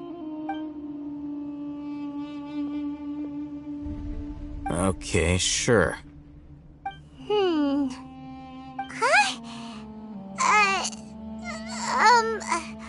The natural position, which is the positional propensity of an entity in natural motion in contrast with an object in forced motion? Huh? When free from external influences, every entity displays the tendency to follow its natural trajectory? So, you got that? Oh, Paimon gives up. You keep reading your book. See ya! How is he so relaxed? Look at him, reading an impossible book in a creepy place like this.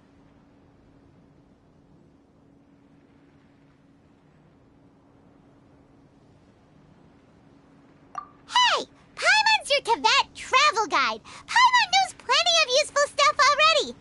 And anyway, is that Paimon's fault that the books people read in Sumeru are so complicated?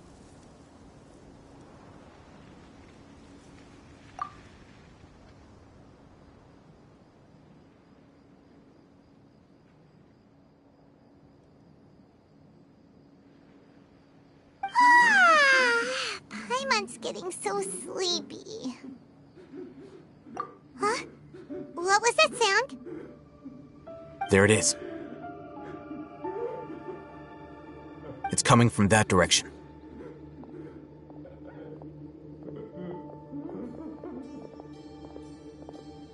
Is the sound coming from here?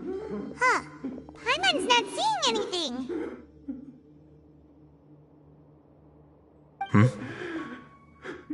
It's from below. But there's no way we can get down there. Something is off about the interior here.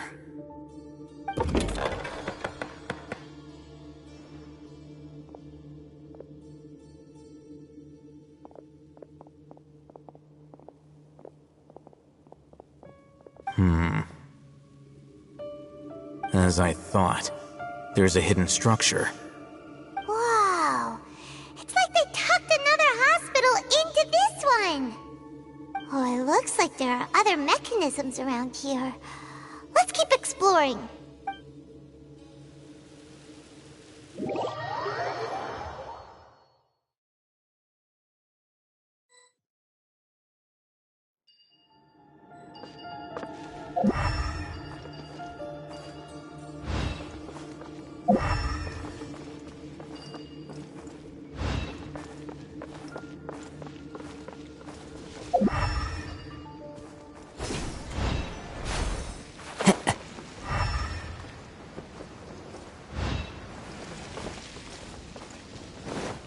Time to go.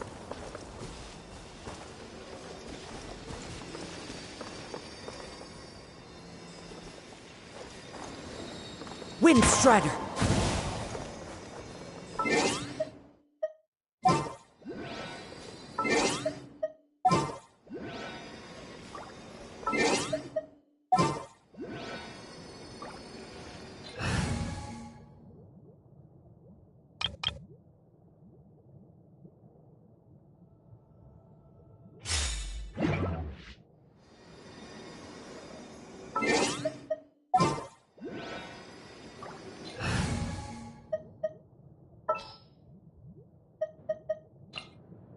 There's still a long road ahead.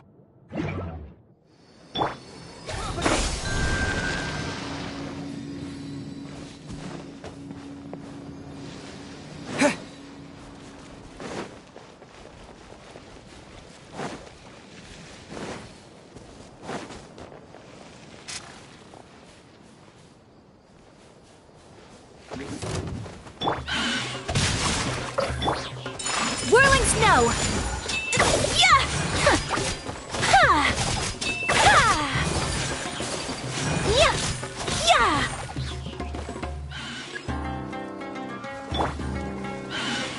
Rain outlines your fate.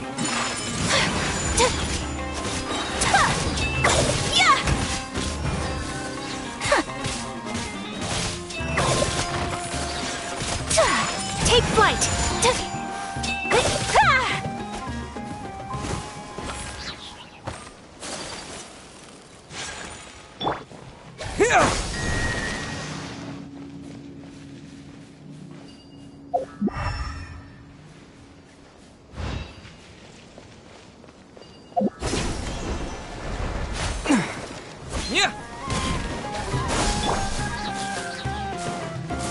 Where do you think you're going?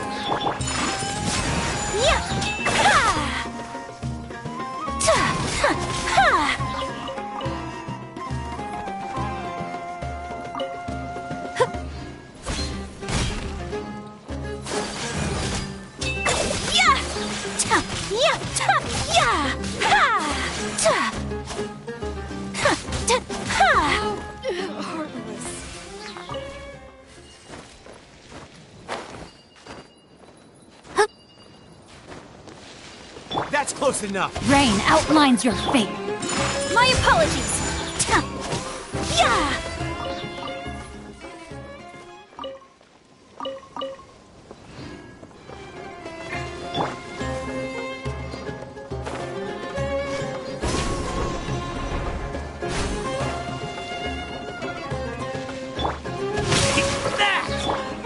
Whirling snow!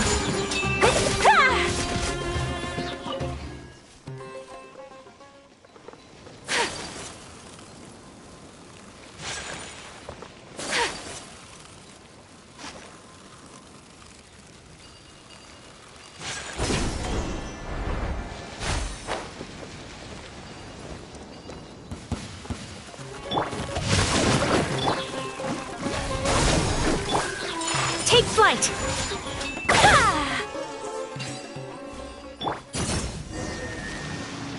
Propagate!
Look!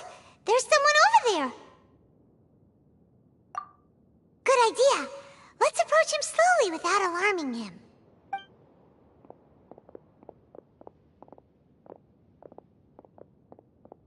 Wait.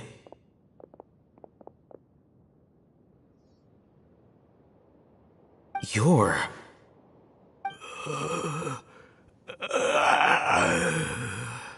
He can't speak, and his eyes are unfocused.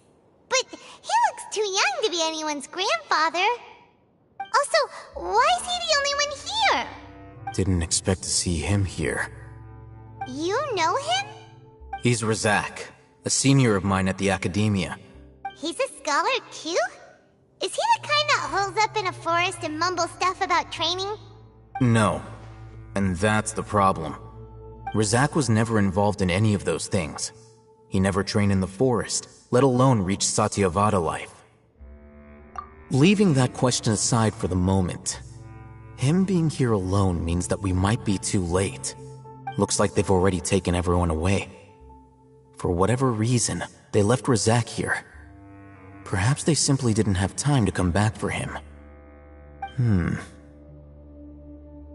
There are drag marks on the ground. They're clearer by the doorway. Someone was forcefully drawing a cart that was loaded with something heavy. Loaded with people? That is one possibility. It looks like they were in a hurry, as if they were afraid of being caught. In their haste, they failed to notice Razak hiding in a corner.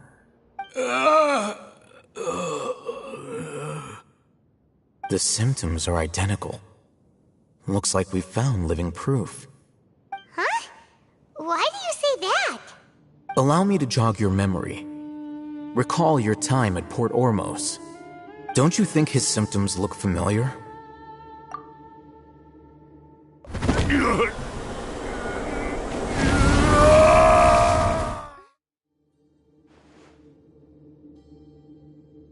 Oh, now that you mention it, they're acting the same way. Correct.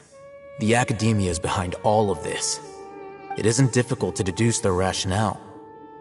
First, the Academia spread a false rumor of the Scarlet King's resurrection, emphasizing the role of the village keepers, the mad scholars who were exiled to Aru Village.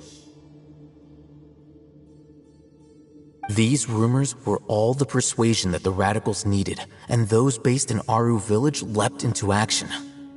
Unbeknownst to them, of course, through rounding up the scholars, they were actually helping the Academia. As well as being able to exploit the radicals for their own ends, this scheme has one further advantage to the Academia. All the risks and responsibilities are offloaded onto the Scarlet King's followers. Life for the desert dwellers has been brutal ever since the Scarlet King's death all those years ago. Beneath the surface, feelings of desperation are widespread. Many would give everything they have for the prospect of something better. Anyone looking to exploit that for their own ends simply needs to make a few empty promises. Even if complications arise, people will see that those involved are all followers of the Scarlet King and look for no further explanation than differences of belief. A deep-seated mistrust of the desert and everyone in it by the rest of Sumeru will make sure of that. The notion of an Academia plot wouldn't even cross their minds. It may seem like a simple strategy, but it is able to work wonders under Sumeru's current circumstances. Oh, that makes a lot of sense. It's in line with the village chief's theory, too. But there's still one very important question. Wasn't it the Academia that brought the scholars to Aru Village in the first place? Why does it want them back now? Throughout this process, one thing has changed. The scholars' identity. First, they were scholars. Then, they became lunatics. After that, they were exiles. And finally, they become missing persons. An exile is still patently a living, breathing human being. But when someone becomes a missing person, that is brought into question. If you can't find someone, you have no way of knowing what exactly happened to them. That makes missing people an ideal resource. Resource? For what exactly? One possibility is that the information in their brains could be extracted into knowledge capsules. Extracted? You mean canned knowledge comes from people's brains? With the technology of the Sumeru Academia, it's entirely possible. Perhaps the process caused them great suffering, which is why they cry out in the dead of night when no one is watching them. So, the human brain... Nope, nah, Paimon doesn't want to think about this. I'm the Academia scribe, after all. I'm familiar with their projects. Anyway, judging by Razak's state, the contents of a divine knowledge capsule were extracted from his mind, but something went wrong in the process. Or perhaps his curiosity got the better of him, and he used such a capsule for himself. Paimon's a little confused. Can they just use anyone's brain?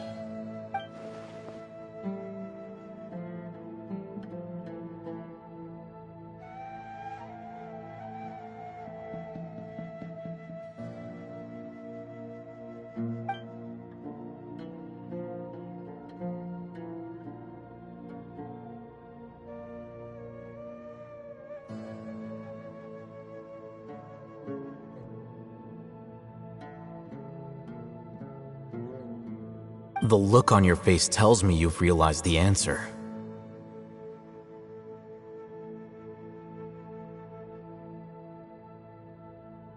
That's right.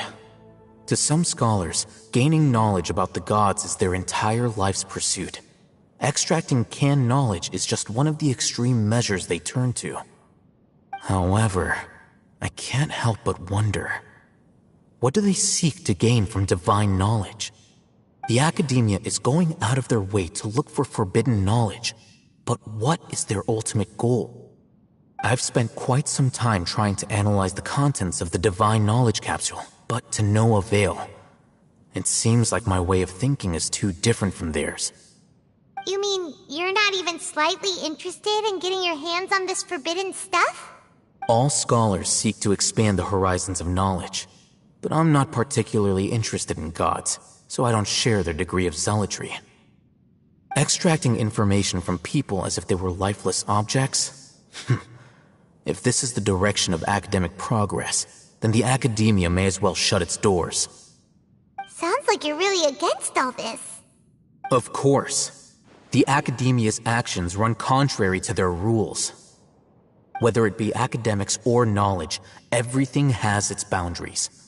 If those lines are crossed, the rules and order that govern everything in the world will be destroyed. This matter needs to be corrected, just like fixing a typo in a book. Wait, didn't you step in to help because you felt sympathy for those poor people? Not to be callous, but no. My criteria are a little more restrictive than that.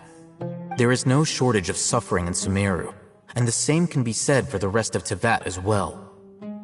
What do you plan to do about that? Save every last person? Probably not. Paimon's not sure. You can say that. Simply put, I don't blindly place my faith into strength or heroism. I do what I want. The Divine Knowledge Capsule is something I want to investigate in full. That doesn't mean I'm willing to take action for the sake of a few strangers.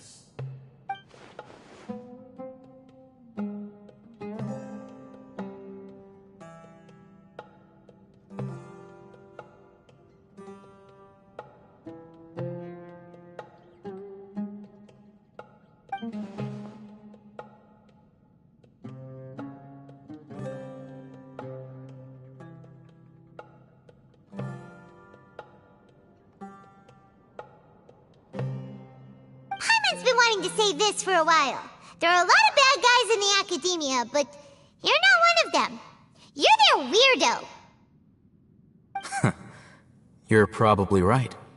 Though I must say, I quite enjoy this feeling of being the odd one out. Uniqueness is also an asset, is it not? Wow, that's a great way to think about it. Paimon's really impressed. If only Miss Shani had a similar mindset, her life would definitely be a lot easier. I'm just a more likable person than her in general. There's nothing more to it than that.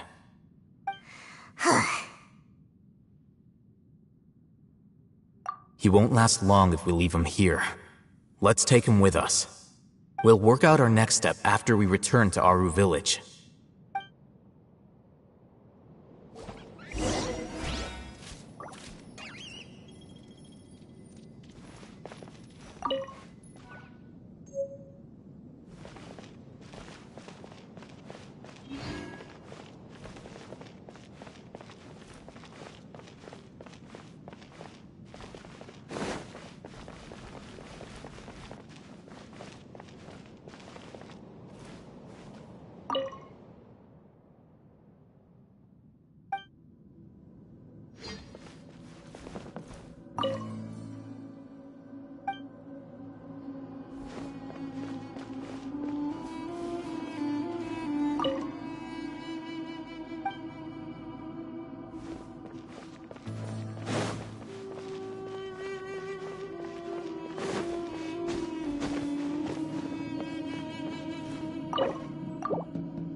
We're back! You must be tired. You should rest and take some water. What's the situation? Who's this? Unfortunately, somebody who's too young to take on the role of Isak's grandfather. Nevertheless, he's one of the people we're trying to find.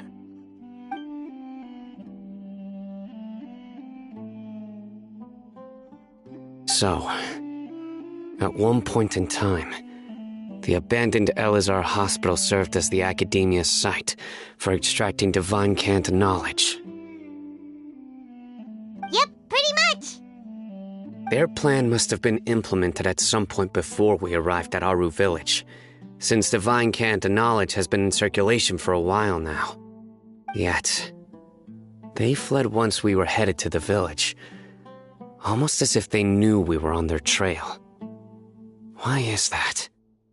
Yeah, why is that? We may have a mole in our midst.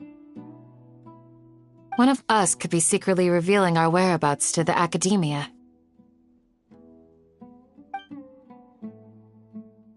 Huh? Are our friendships that shallow? Looks like none of you have realized wherein lies the issue. Sino, you're the reason why they can predict our movements. Wait, what's that supposed to mean? Choose your next words very carefully. It is simply a logical inference. I have my reasons. So what you're saying is, Sino's the mole. Interesting. And here I thought you were the most suspicious one, Al-Haytham, since you were always acting alone. I know. You have a point. But I realized something as we were returning from the hospital. Sino isn't like any of us. What are you trying to say? Do you still remember who you are, General Mahamatra? As a Matra, you are no doubt privy to certain kinds of information. Before you can take action against someone, you are required to have all the facts available, including the less than savory details. Simply put, the Academia has traditionally allowed you access to a wealth of sensitive information. Knowing their modus operandi, wouldn't you expect them to take precautions against you? If you want to raise a vicious wolf, you need to make sure that you can avoid its bite. The Academia is monitoring me? It's not that simple. The Academia has eyes all over Sumeru, but they have a special protocol for dealing with you. Every so often comes a Nyagarbaha Day. On this day, the Academia enters new information into the Akasha through knowledge capsules. I remember seeing a thick notebook next to the control panel once. Its contents were all about the General Mahamatra, his activities throughout the day, preferred methods of enacting judgment, everything. You're saying that the Academia entered my information into the Akasha too? But what's the point in doing that? My actions aren't important enough to be added into the Akasha. The Akasha is capable of computation. The Akasha's algorithms are entirely capable of predicting your movements using the data entered. When you would depart, the route you would follow, your destination. It knew all of this. It predicted my every move. The Academia has been watching you longer than you think. So that's how it is. Sino adheres to his principles so strongly that he's actually a thorn in their side. Tenacity of will and steadfast faith are worthless to the Academia. They need scholars who are easily pliable and mindlessly go after anything they can profit from. Sino, don't take it to heart. This just proves how much of a trustworthy ally you are. They escaped because of me. Don't blame yourself. It's not like any of us would have known. I have an idea. If they predicted my movements, then I might be able to guess where they went. Whoa, you bounced back fast. There is always an opportunity for safety after danger passes. Oh, so that's how it is! Paimon gets it now. If the Academia is trying to avoid Sino, then the safest place would be... Yep, that's right! They'll want to proceed in the direction opposite of where I'm going.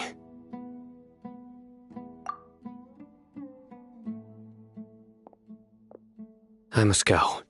There's also something I want to investigate. Let's go, guys! After 'em! Please, wait! I want to go too! You want to go too? If so, you have to promise you'll stay safe. I want to find Grandpa. I promise I'll be careful and not cause any trouble. Everyone, I leave him in your hands. Yay! Let's go! Remember to pack some food with you! Paimon feels like we're missing someone, though.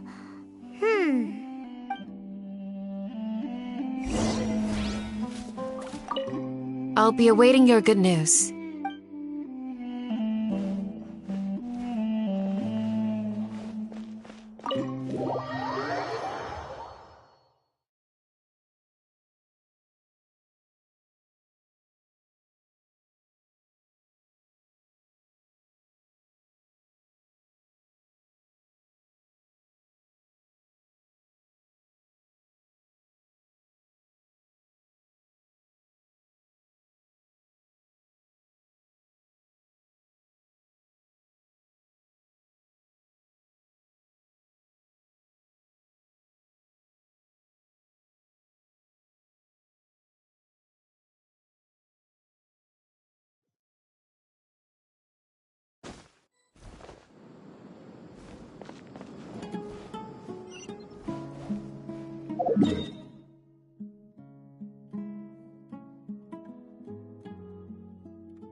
So, where do we go from here? Yes. After leaving the village, we should head straight toward the desert.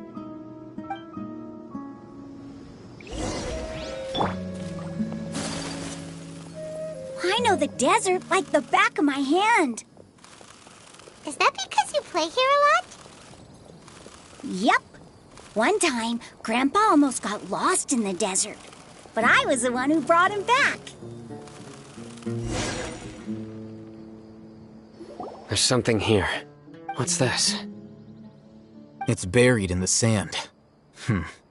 Looks like we'll need to roll up our sleeves and do some work. and Paimon thought running around everywhere was already enough work. Okay. So, we have to dig it out? Whatever's down there, looks like it's buried really deep. These are likely fragments of an Academia-developed device, something akin to a headset. Looks like there were more than one village keeper. They must have been escorted this way because there are device fragments scattered around here. Let's split up and search the area. Chances are that we'll find other things nearby.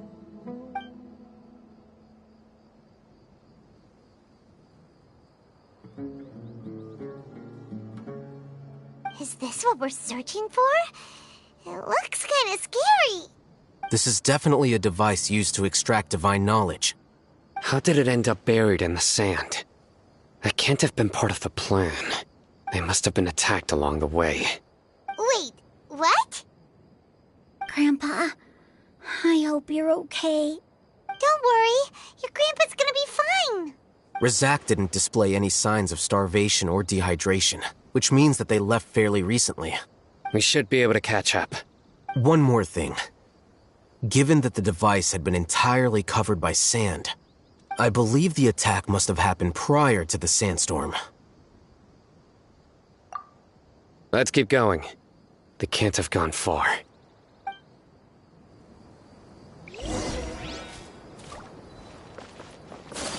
Ugh, but running on sand is so tiring. But you're flying, aren't you, Paimon? Is flying over sand tiring too? Ugh, of course it is!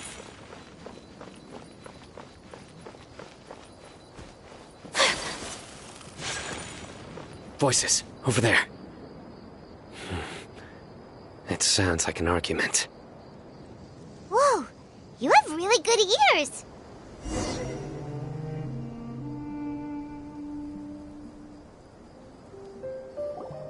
Don't get any closer. They'll notice us. Dia's talking with the Eremites? Very interesting. Let's listen in.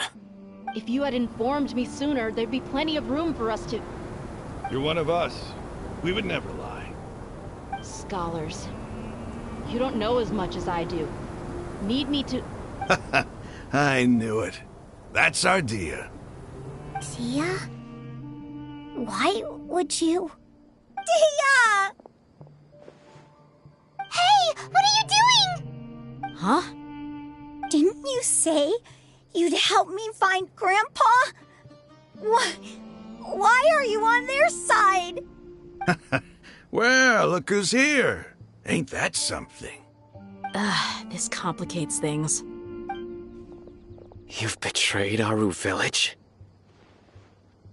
So, this is the great General Mahamatra. Dear, you'd be better off as my assistant than hanging around with this motley crew. Seen for yourself.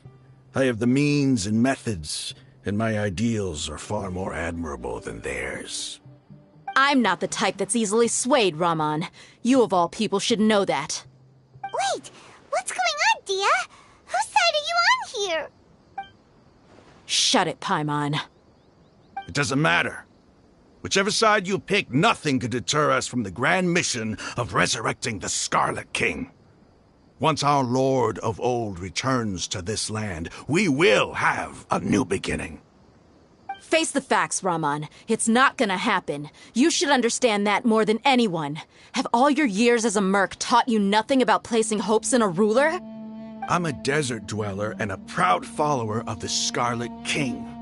Whether I live by the edge of the sword or in peaceful comfort, my soul will always carry this conviction. It's not too late yet. The village mad scholars aren't gonna bring the Scarlet King back to life. You don't understand, my dear lady. Pursuing our faith is our purpose in life. Even if the chance of success is 1 in a million, we must be willing to give everything we have. Even if it'll expose you to the Academia? Even if they end up disbanding the Eremites? Your Eremites, which you've worked so hard for all these years? Yes. We've waited a long time for this day to come. The sun and the moon no longer shine here. All you see now is cracks in this desiccated land. But fate has finally dealt me a hand to play against the Academia. With these scholars in our custody, we'll stomp the Academia's forces and fight our way beyond the wall of Samiel. Ridiculous. Think about it. The Academia controls the entirety of Sumeru. Your powers are negligible in comparison. If you still don't believe me, then try asking these two men. They're also against the Academia, but neither of them are as arrogant as you are. They look more like pawns of the Academia to me. Why would I listen to anything the people of Greater Lord Rukkhadevada have to say? Filthy traitors. Your god abandoned all honor and betrayed the Scarlet King. We desert dwellers will never trust the likes of you. It's impossible to communicate with someone so hostile. Perhaps we should.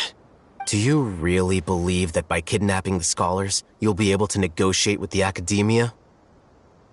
These people have no value as bargaining chips, but I could be persuaded to take their place as your next hostage. These scholars were exiled from the Academia. I, on the other hand, am their current scribe, and will be a much greater asset to you. Wait, you can't be serious. So, you want to trade places with the hostages, do you? Precisely. Any wise person would gladly accept my offer. What are you thinking? What if they decide to kill you instead? Well, that would be bad luck for me. However, I'd get the chance to observe the scholars, perhaps even find out the truth. Think you can talk me over with that confident look of yours? I'm not trying to persuade you. I'm using this as a means of joining forces against the Academia. You are the scribe.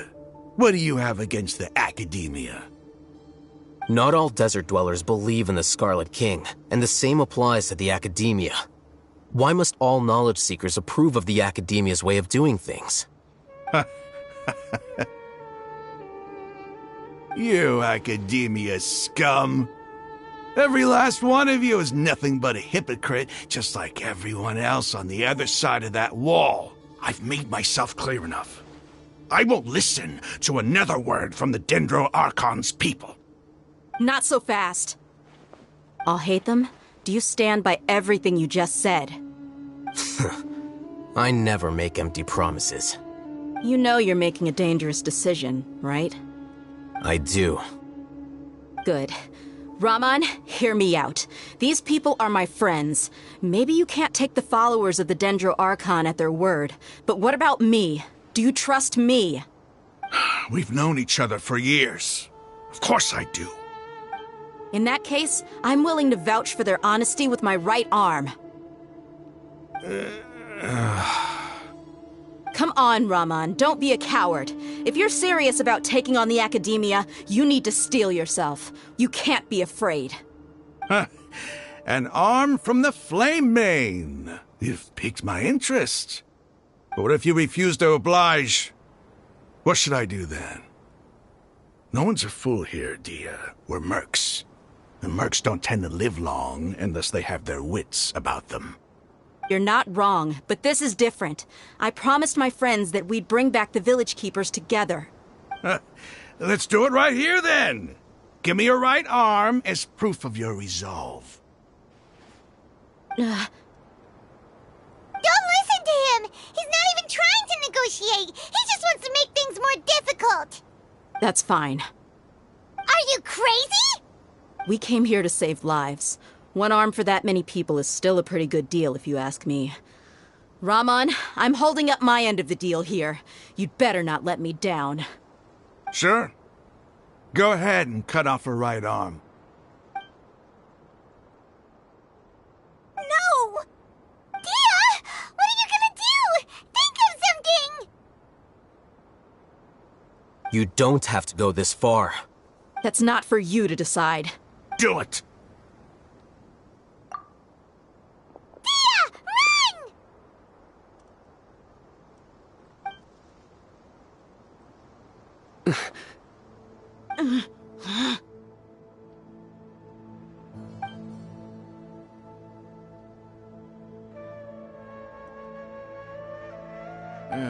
Stop!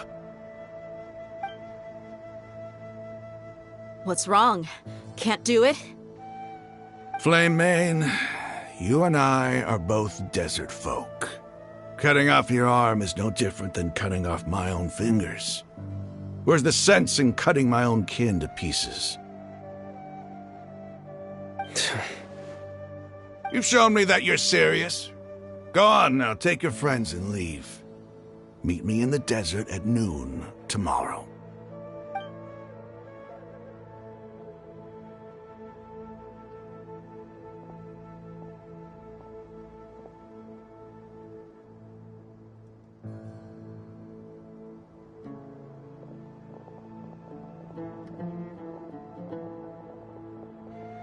Phew.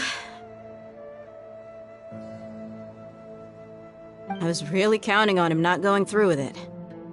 Dia! That was crazy! Have you all lost your minds? What if he'd actually cut your arm off?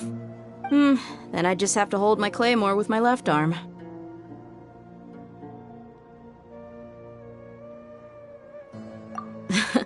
Okay, I'm sorry. But sometimes when you're out on a limb, you gotta double down to seal the deal, you know? Don't ever make a promise like that again.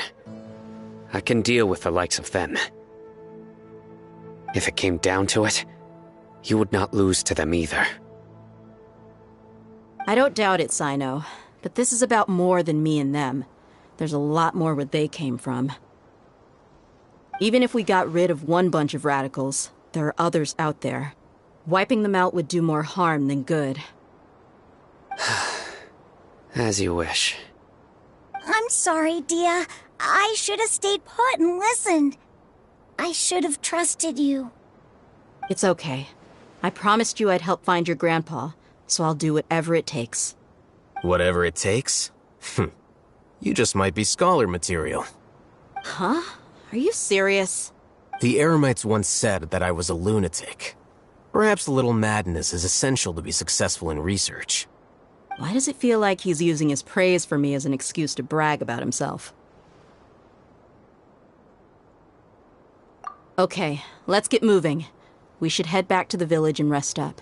Today was just a trial run. Noon tomorrow is gonna be the hard part.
You're all here so early. Looks like we have everyone here. Isak, are you sure you want to come with us? I'll watch from a safe distance. Dia, I want to be there to bring Grandpa home. Okay, let's go then. Dia, wait. What's the matter? I heard that you were quite reckless yesterday. No more of that today, understood? Or I'll be very upset with you. Fine.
They got here before us. Uh-oh. Is it because Paimon overslept by 5 minutes and held everyone up? Is everything ready? Absolutely.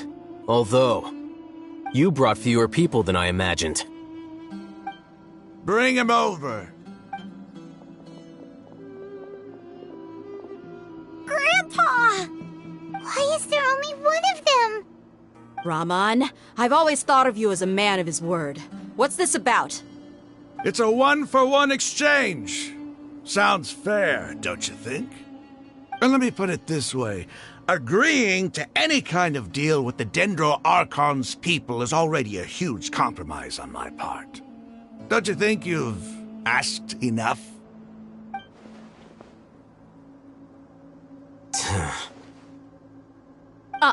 You stay right there! Boy,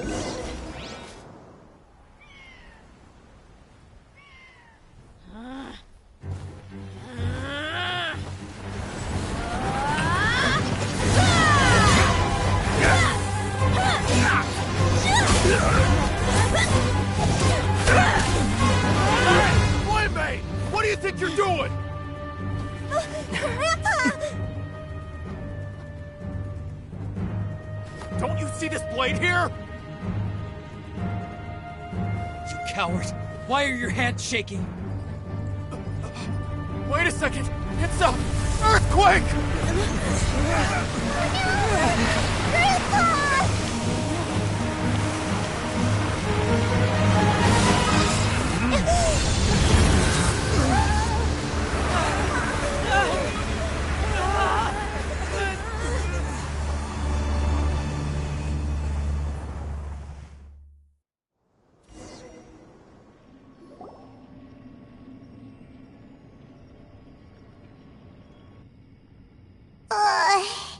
Paimon's dizzy.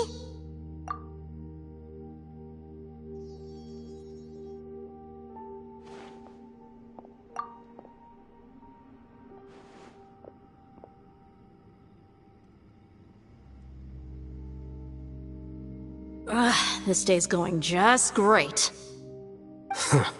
What a nuisance. The sand dune collapsed. I saw an energy field. The village keeper protected us. It glowed green with dendro. Just like you said, it may well have been the remains of Lesser Lord Kusanali's power inside the scholar's body. The Dendro Archon. The present one. Grandpa? Grandpa? Oh no, he's getting confused again. Hey, look around you. Did there used to be a temple here? It seems that when the sand dune collapsed, it exposed these underground structures. The symbols on the gate belong to the Scarlet King's civilization. This structure must be ancient. Over time, the sandstorms completely buried it and left it in the state we see now. It could have been an underground palace in the distant past. Oh, a miracle. Praise the Scarlet King! What's he doing here? And his men too? They must have fallen down here with us. Pretty lucky if you ask me. Most of them seem in really bad shape. Except for him. He got off lightly. Mind your head. No, this isn't the time for conflict.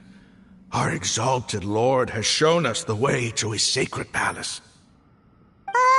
He's not actually gonna go in there, is he? As it happens, I want to take a look inside too. What are you doing? Don't you think it's curious? 1 minute, Lesser Lord Kusanali's power protects us from harm, and the next, remnants of the Scarlet King's civilization appear. 2 major deities are vying to showcase their power to us. It would be a shame not to witness them both. Paimon thought you weren't interested in gods. Indeed. In my view, gods are just a higher form of living being. Or creature, you could say. New discoveries are always worth investigating. Whether they have anything to do with gods is neither here nor there. Raman, what are you gonna do about your men? I'll just let them lay here. The Scarlet King will take care of his people. Right now, I'm going inside.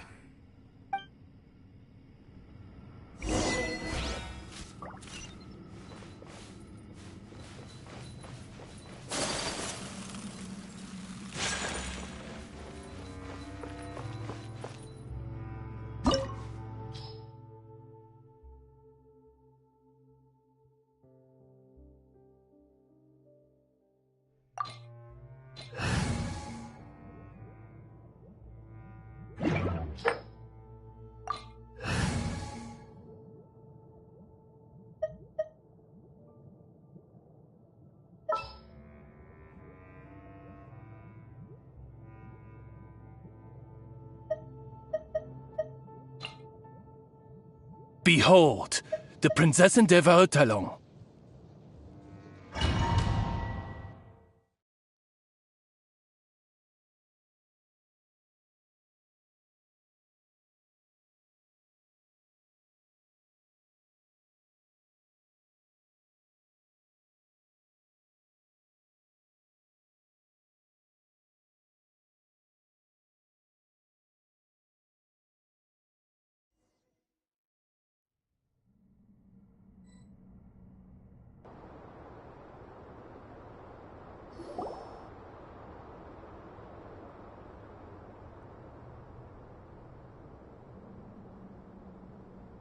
It's full of life here. This defies comprehension. It looked completely desolate from the outside. Yet, it flows with energy inside. Yeah! And there's so many plants! It's so pretty! Sir Raman. What? Huh? Me? Do you see another Raman here? Are you mocking me? What do you mean, sir? Interpret it however you want, but there's something I'd like to draw your attention to. While this structure is clearly left over from the Scarlet King civilization, the energy that flows in here is that of the Dendro Archon. Whatever you say. It's not like I have a vision. There's nothing to be angry about. Think of this as an academic journey. It does seem kinda strange. If that's true, then we might have to explore this whole area to find an explanation.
By royal decree. Boom boom! Ha! Whirling snow! Ha! Yeah! No, my sword! Time to act. Ja! Ha! Ja! Ja! Ja! Ja! Ha! Ja!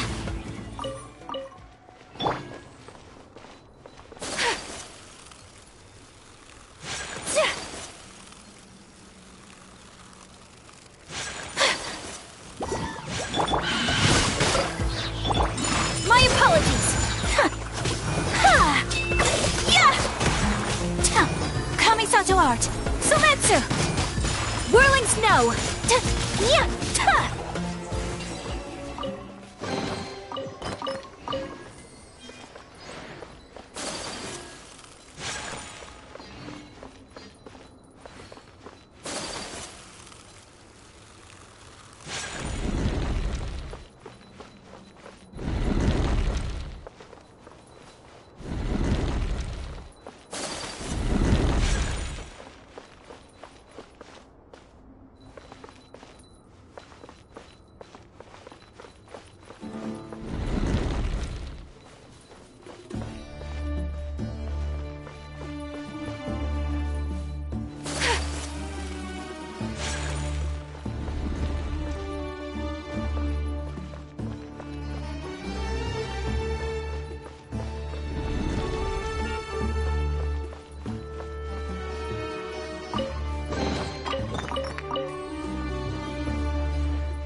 Take flight!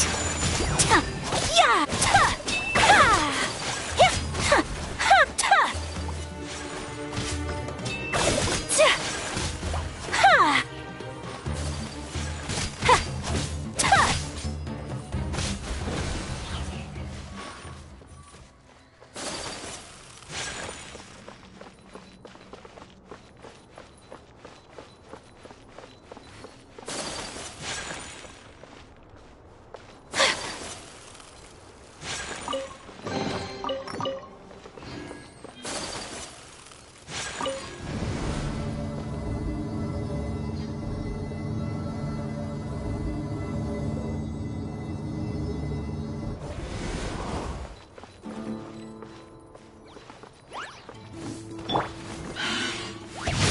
Body and mind.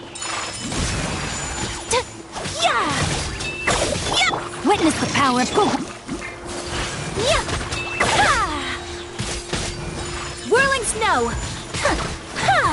Yeah! Yeah! Ta! Yeah! Ta!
my sword!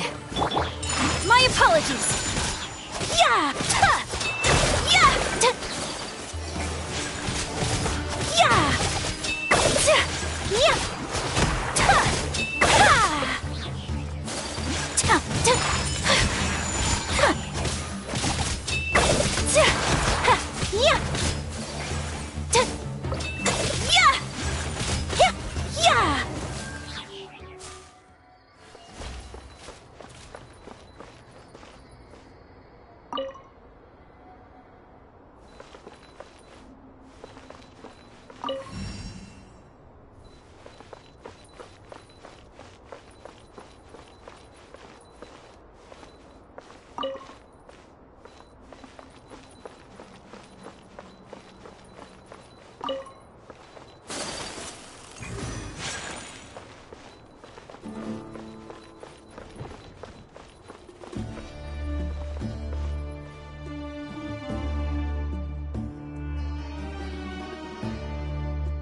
That's a sight to see. The Scarlet King's splendor surrounds us. There's so much vegetation here. It's different than what I expected. Sure are a lot of plants for a desert. That's what I call divine providence of the Scarlet King.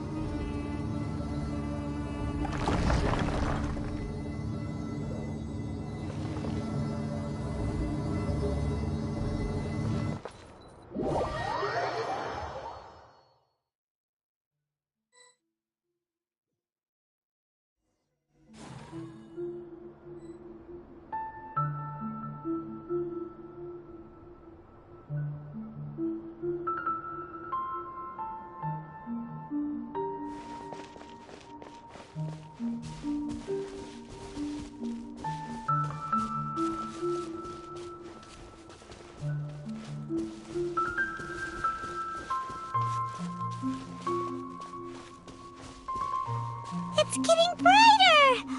Oh, it looks so beautiful!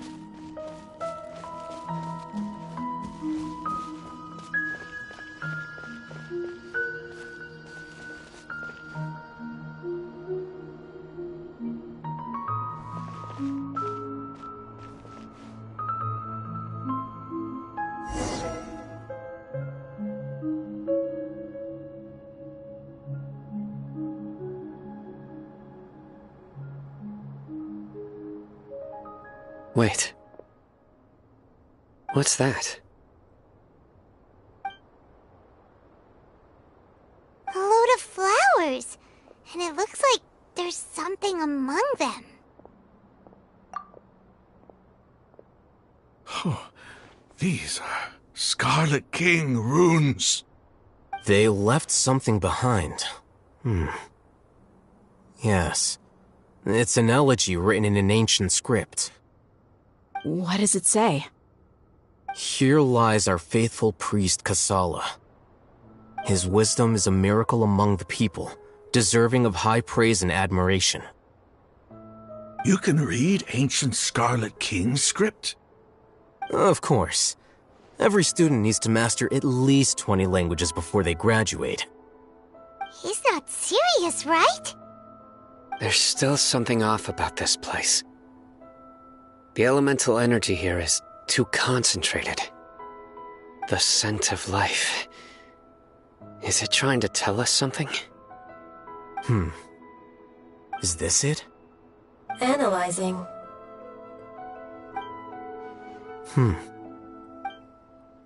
There seems to be a hidden message among these skeletal remains. Excellent. There's a device from the Scarlet King's civilization in this gravesite. I'll transmit the information over and project it for everyone to see. Isn't sharing knowledge against the Academia's rules? Yes. However, under the circumstances, I'd prefer you to see this for yourself. You'll understand after watching it.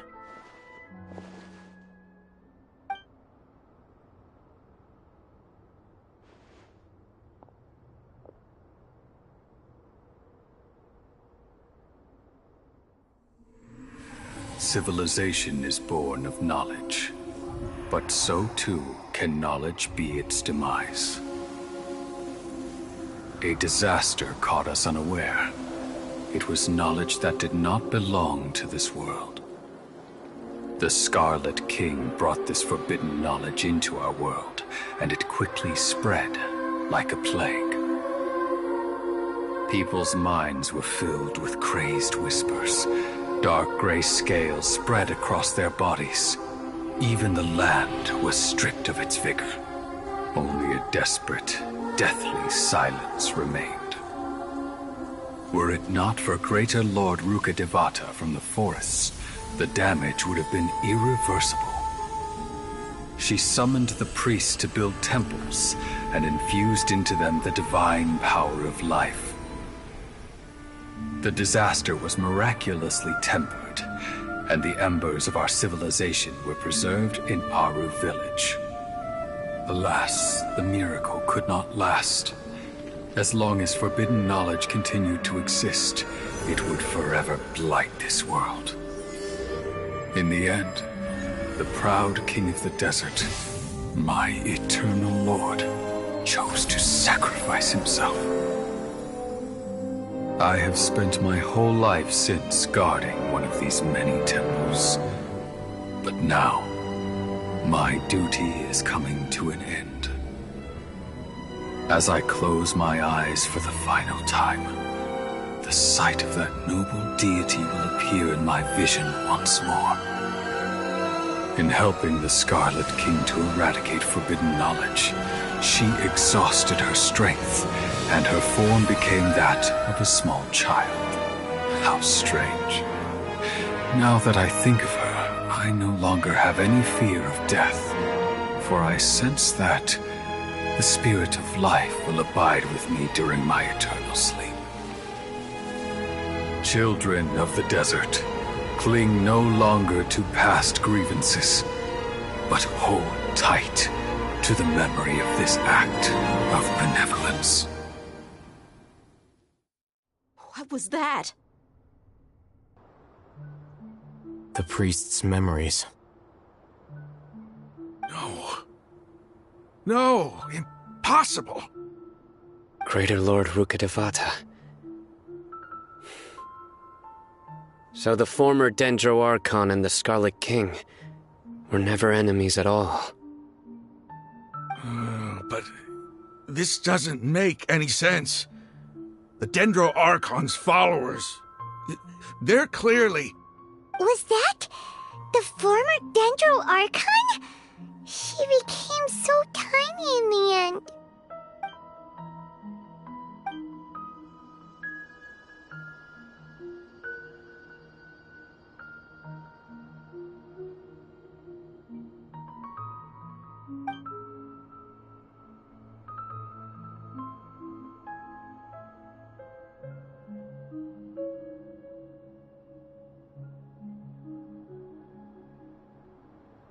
You might be distrustful of the Akasha, but there's no reason for you to doubt the Scarlet King's technology.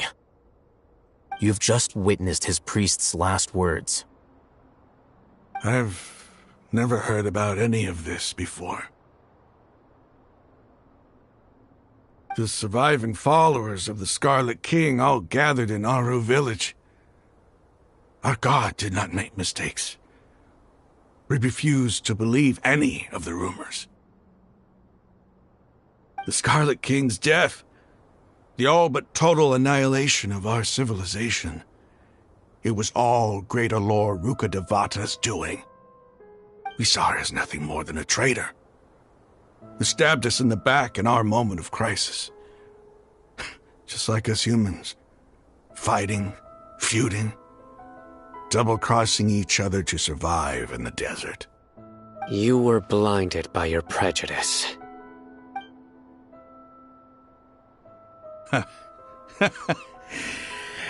If I hadn't seen this for myself, if I hadn't witnessed his last words with my own eyes, ears, and heart, how could I ever begin to accept this? The truth is so far from what I've always known.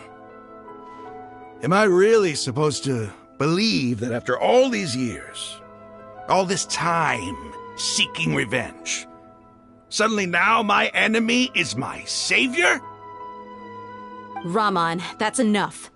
Give it a rest. You're starting to make a fool of yourself. Dia, tell me, my Eremites and I, what are we even fighting for?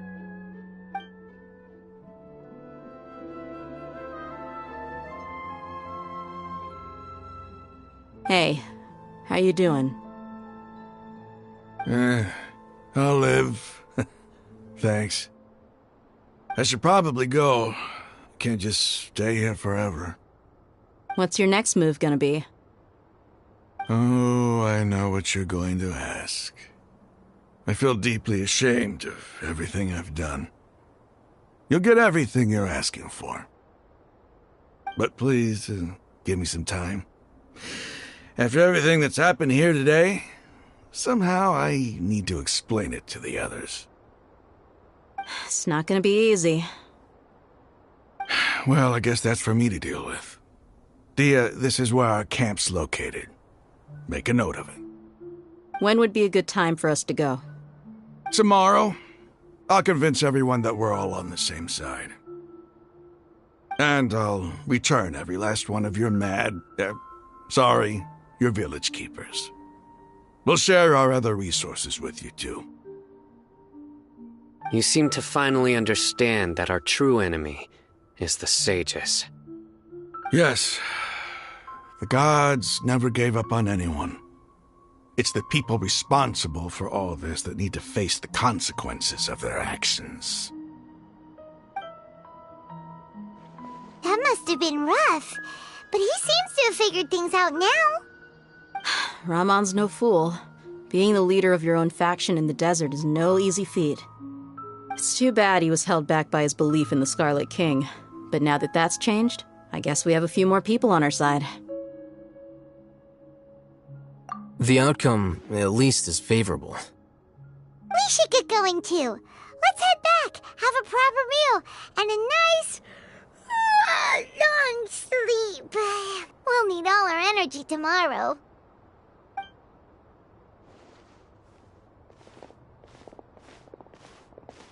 Hmm. Sino, we're leaving! Stop yelling.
All right, let's head off.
Follow the wind.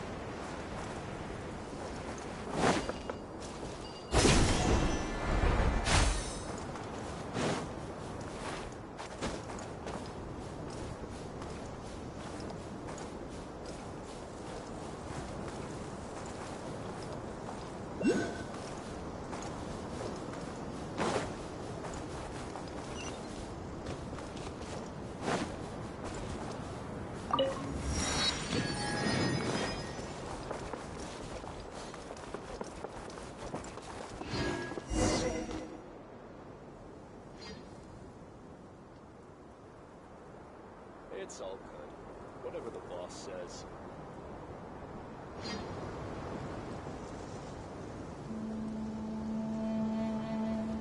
Rahman, we're here. Everything's been arranged. Someone will bring the village keepers back to Aru village shortly. I guess all I can say now is thanks for agreeing to help. Ah, don't mention it. I think we can both agree you went to hell and back for it. But we share a common cause now. From here on out, we're allies. Where are the perpetrators? I'll bring you to them. Follow me.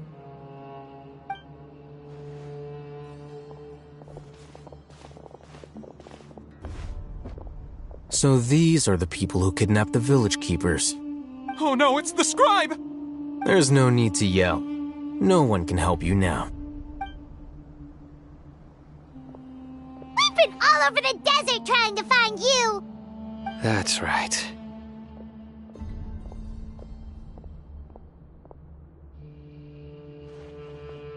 General Mahamatra? No, no! Make it quick, please! Swift and painless! Whoa. The moment they set eyes on Sino, they turn pale like they've seen a ghost! You should have known that I would be coming for you.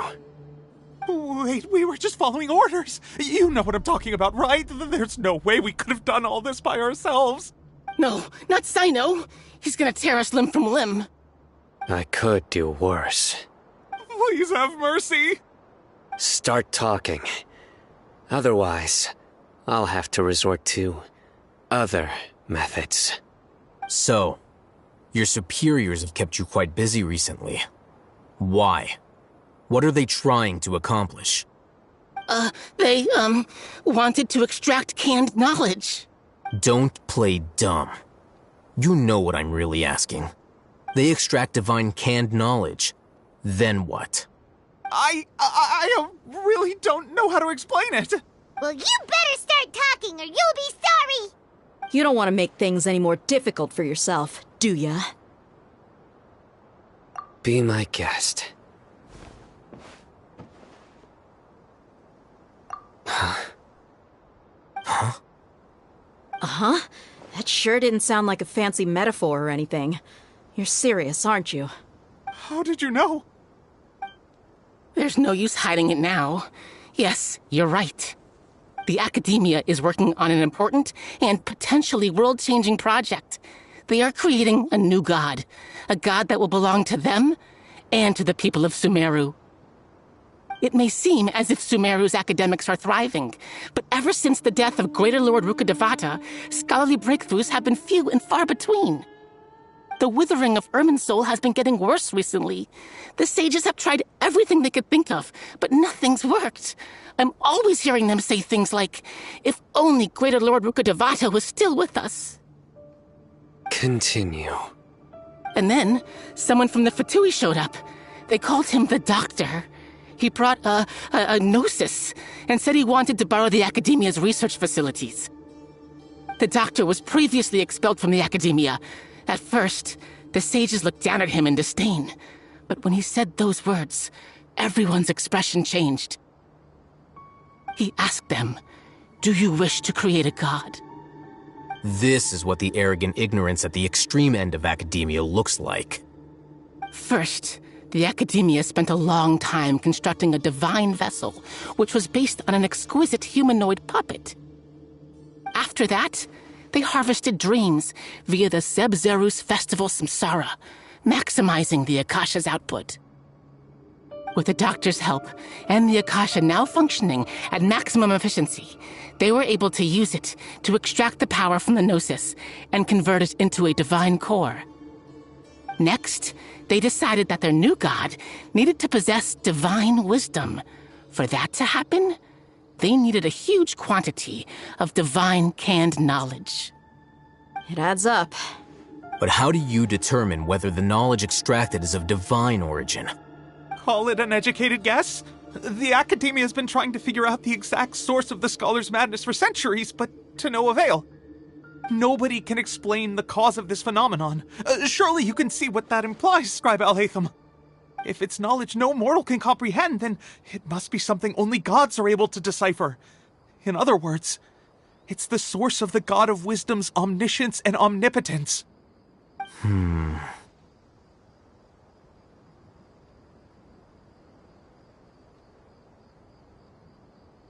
You must have noticed by now. The Academia doesn't care about who their god is. It's the ability to exercise control over knowledge and wisdom that matters. It is as if they are cursed with a desire for omniscience and omnipotence that burns in their blood. Some organisms demonstrate phototaxis, and thus orient their entire lives in respect to sources of light. For the sages, their only source of hope is the existence of a deity who embodies the acme of wisdom. This is but a form of phototaxis. For many scholars, the absence of a god of wisdom means stumbling in the darkness for the duration of their lives. Then what does Lesser Lord Kusanali mean to you? Is she not a true god present in this world? If you already have a new god, why try to create another one? From the beginning, the Academia has never treated her as a god. When the Academia first discovered Lesser Lord Kusanali, the newborn god of wisdom, the sages hoped that she would be as wise as Greater Lord Rukkhadevata. But upon evaluation, they found that at the time she possessed no more intelligence than any ordinary human child. The sages never had a ruder awakening. This forced them to accept that Greater Lord Rukkhadevata had indeed passed away. Not to mention that Lesser Lord Kusanali's Gnosis had been used to power the Akasha this entire time. By herself, she has neither an Archon's raw power, nor the spectacular insight expected of a god of wisdom. Slowly but surely, people began to forget about her existence. So, this is the path the sages have chosen.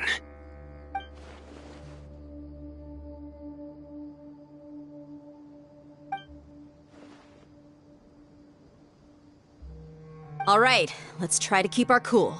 If everyone's in a bad mood, then let's change up our scenery. Raman, give me a few men to help us escort the village keepers back to the village. And these two scholars, they're coming too. Sure, as you wish.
The village keepers you found have all been returned to their homes, and each one has a dedicated caregiver to look after them. The 2 new scholars are being kept under close supervision, too. Really great work, everyone. The atmosphere is so heavy.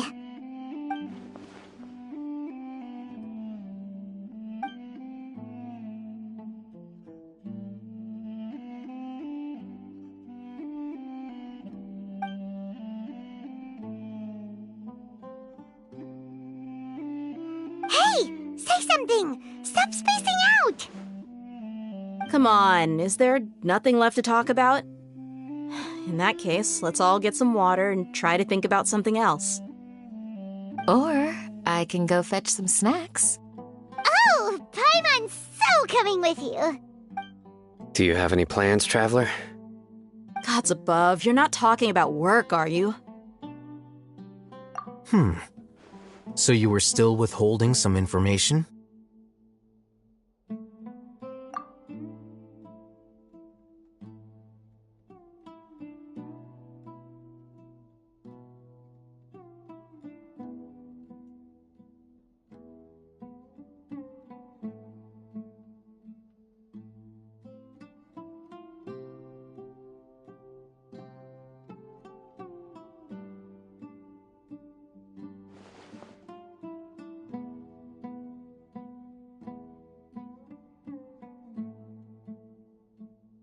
Even though we lived through all of this firsthand, it still feels super surreal to hear you talk about it again. What a whirlwind of a story. I felt like I was holding my breath the whole time. It seems like there'll be more issues to face in the days ahead than I'd anticipated. Still, now's a good time to make our next move. Now that Ramon's joined us, we'll be an even stronger team. It's time to make a plan. Indeed. These events are a flagrant transgression of the rules in every sense. We cannot allow it to continue. So, everyone, are we on the same page? Crush the sages and rescue our god. That is our ultimate goal. Well, let's brainstorm a little more about what other resources we can draw on. The next time we gather here, we must have a solid plan. Yep, it'll work out for sure.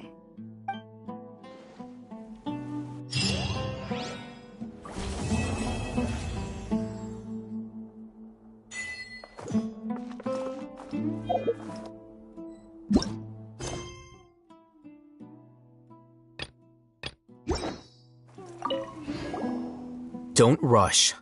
This is a big undertaking, and the planning and preparation for what lies ahead will no doubt take some time. Take it slowly. We need to make sure the plan is as effective as possible. He's starting to read his book again. Hey, are you even listening? Would you like me to lend you something to read? No way! Your books aren't quite to Paimon's tastes. I was joking.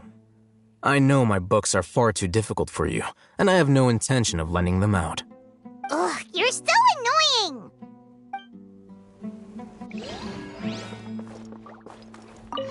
You must let me know if there's anything I can do to help. Though I cannot leave Aru Village, I can't help but feel stirred when I see the looks in your eyes. I've never felt as roused as this when fighting alone in the past. I suppose this must be the power of camaraderie.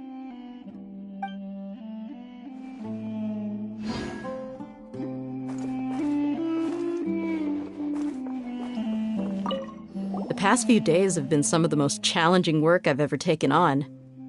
And none of it'll earn me a single mora. I can't believe it. Look on the bright side, Dia. Maybe we'll get a huge reward after this is all over. You've got a point. Hey, what would you do if you woke up tomorrow with more money than you could ever spend? Paimon would buy boatloads of tasty snacks. That's it? And maybe some tasty drinks as well? How adorable. Well, here's to all our indulgent fantasies. If there's a chance they can come true, I'll give it my best shot. And here's hoping that everything we do from now on will change this world for the better.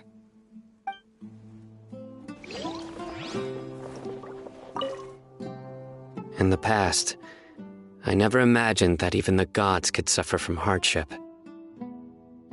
If we can find a way to change all of this, will this nation become a better place?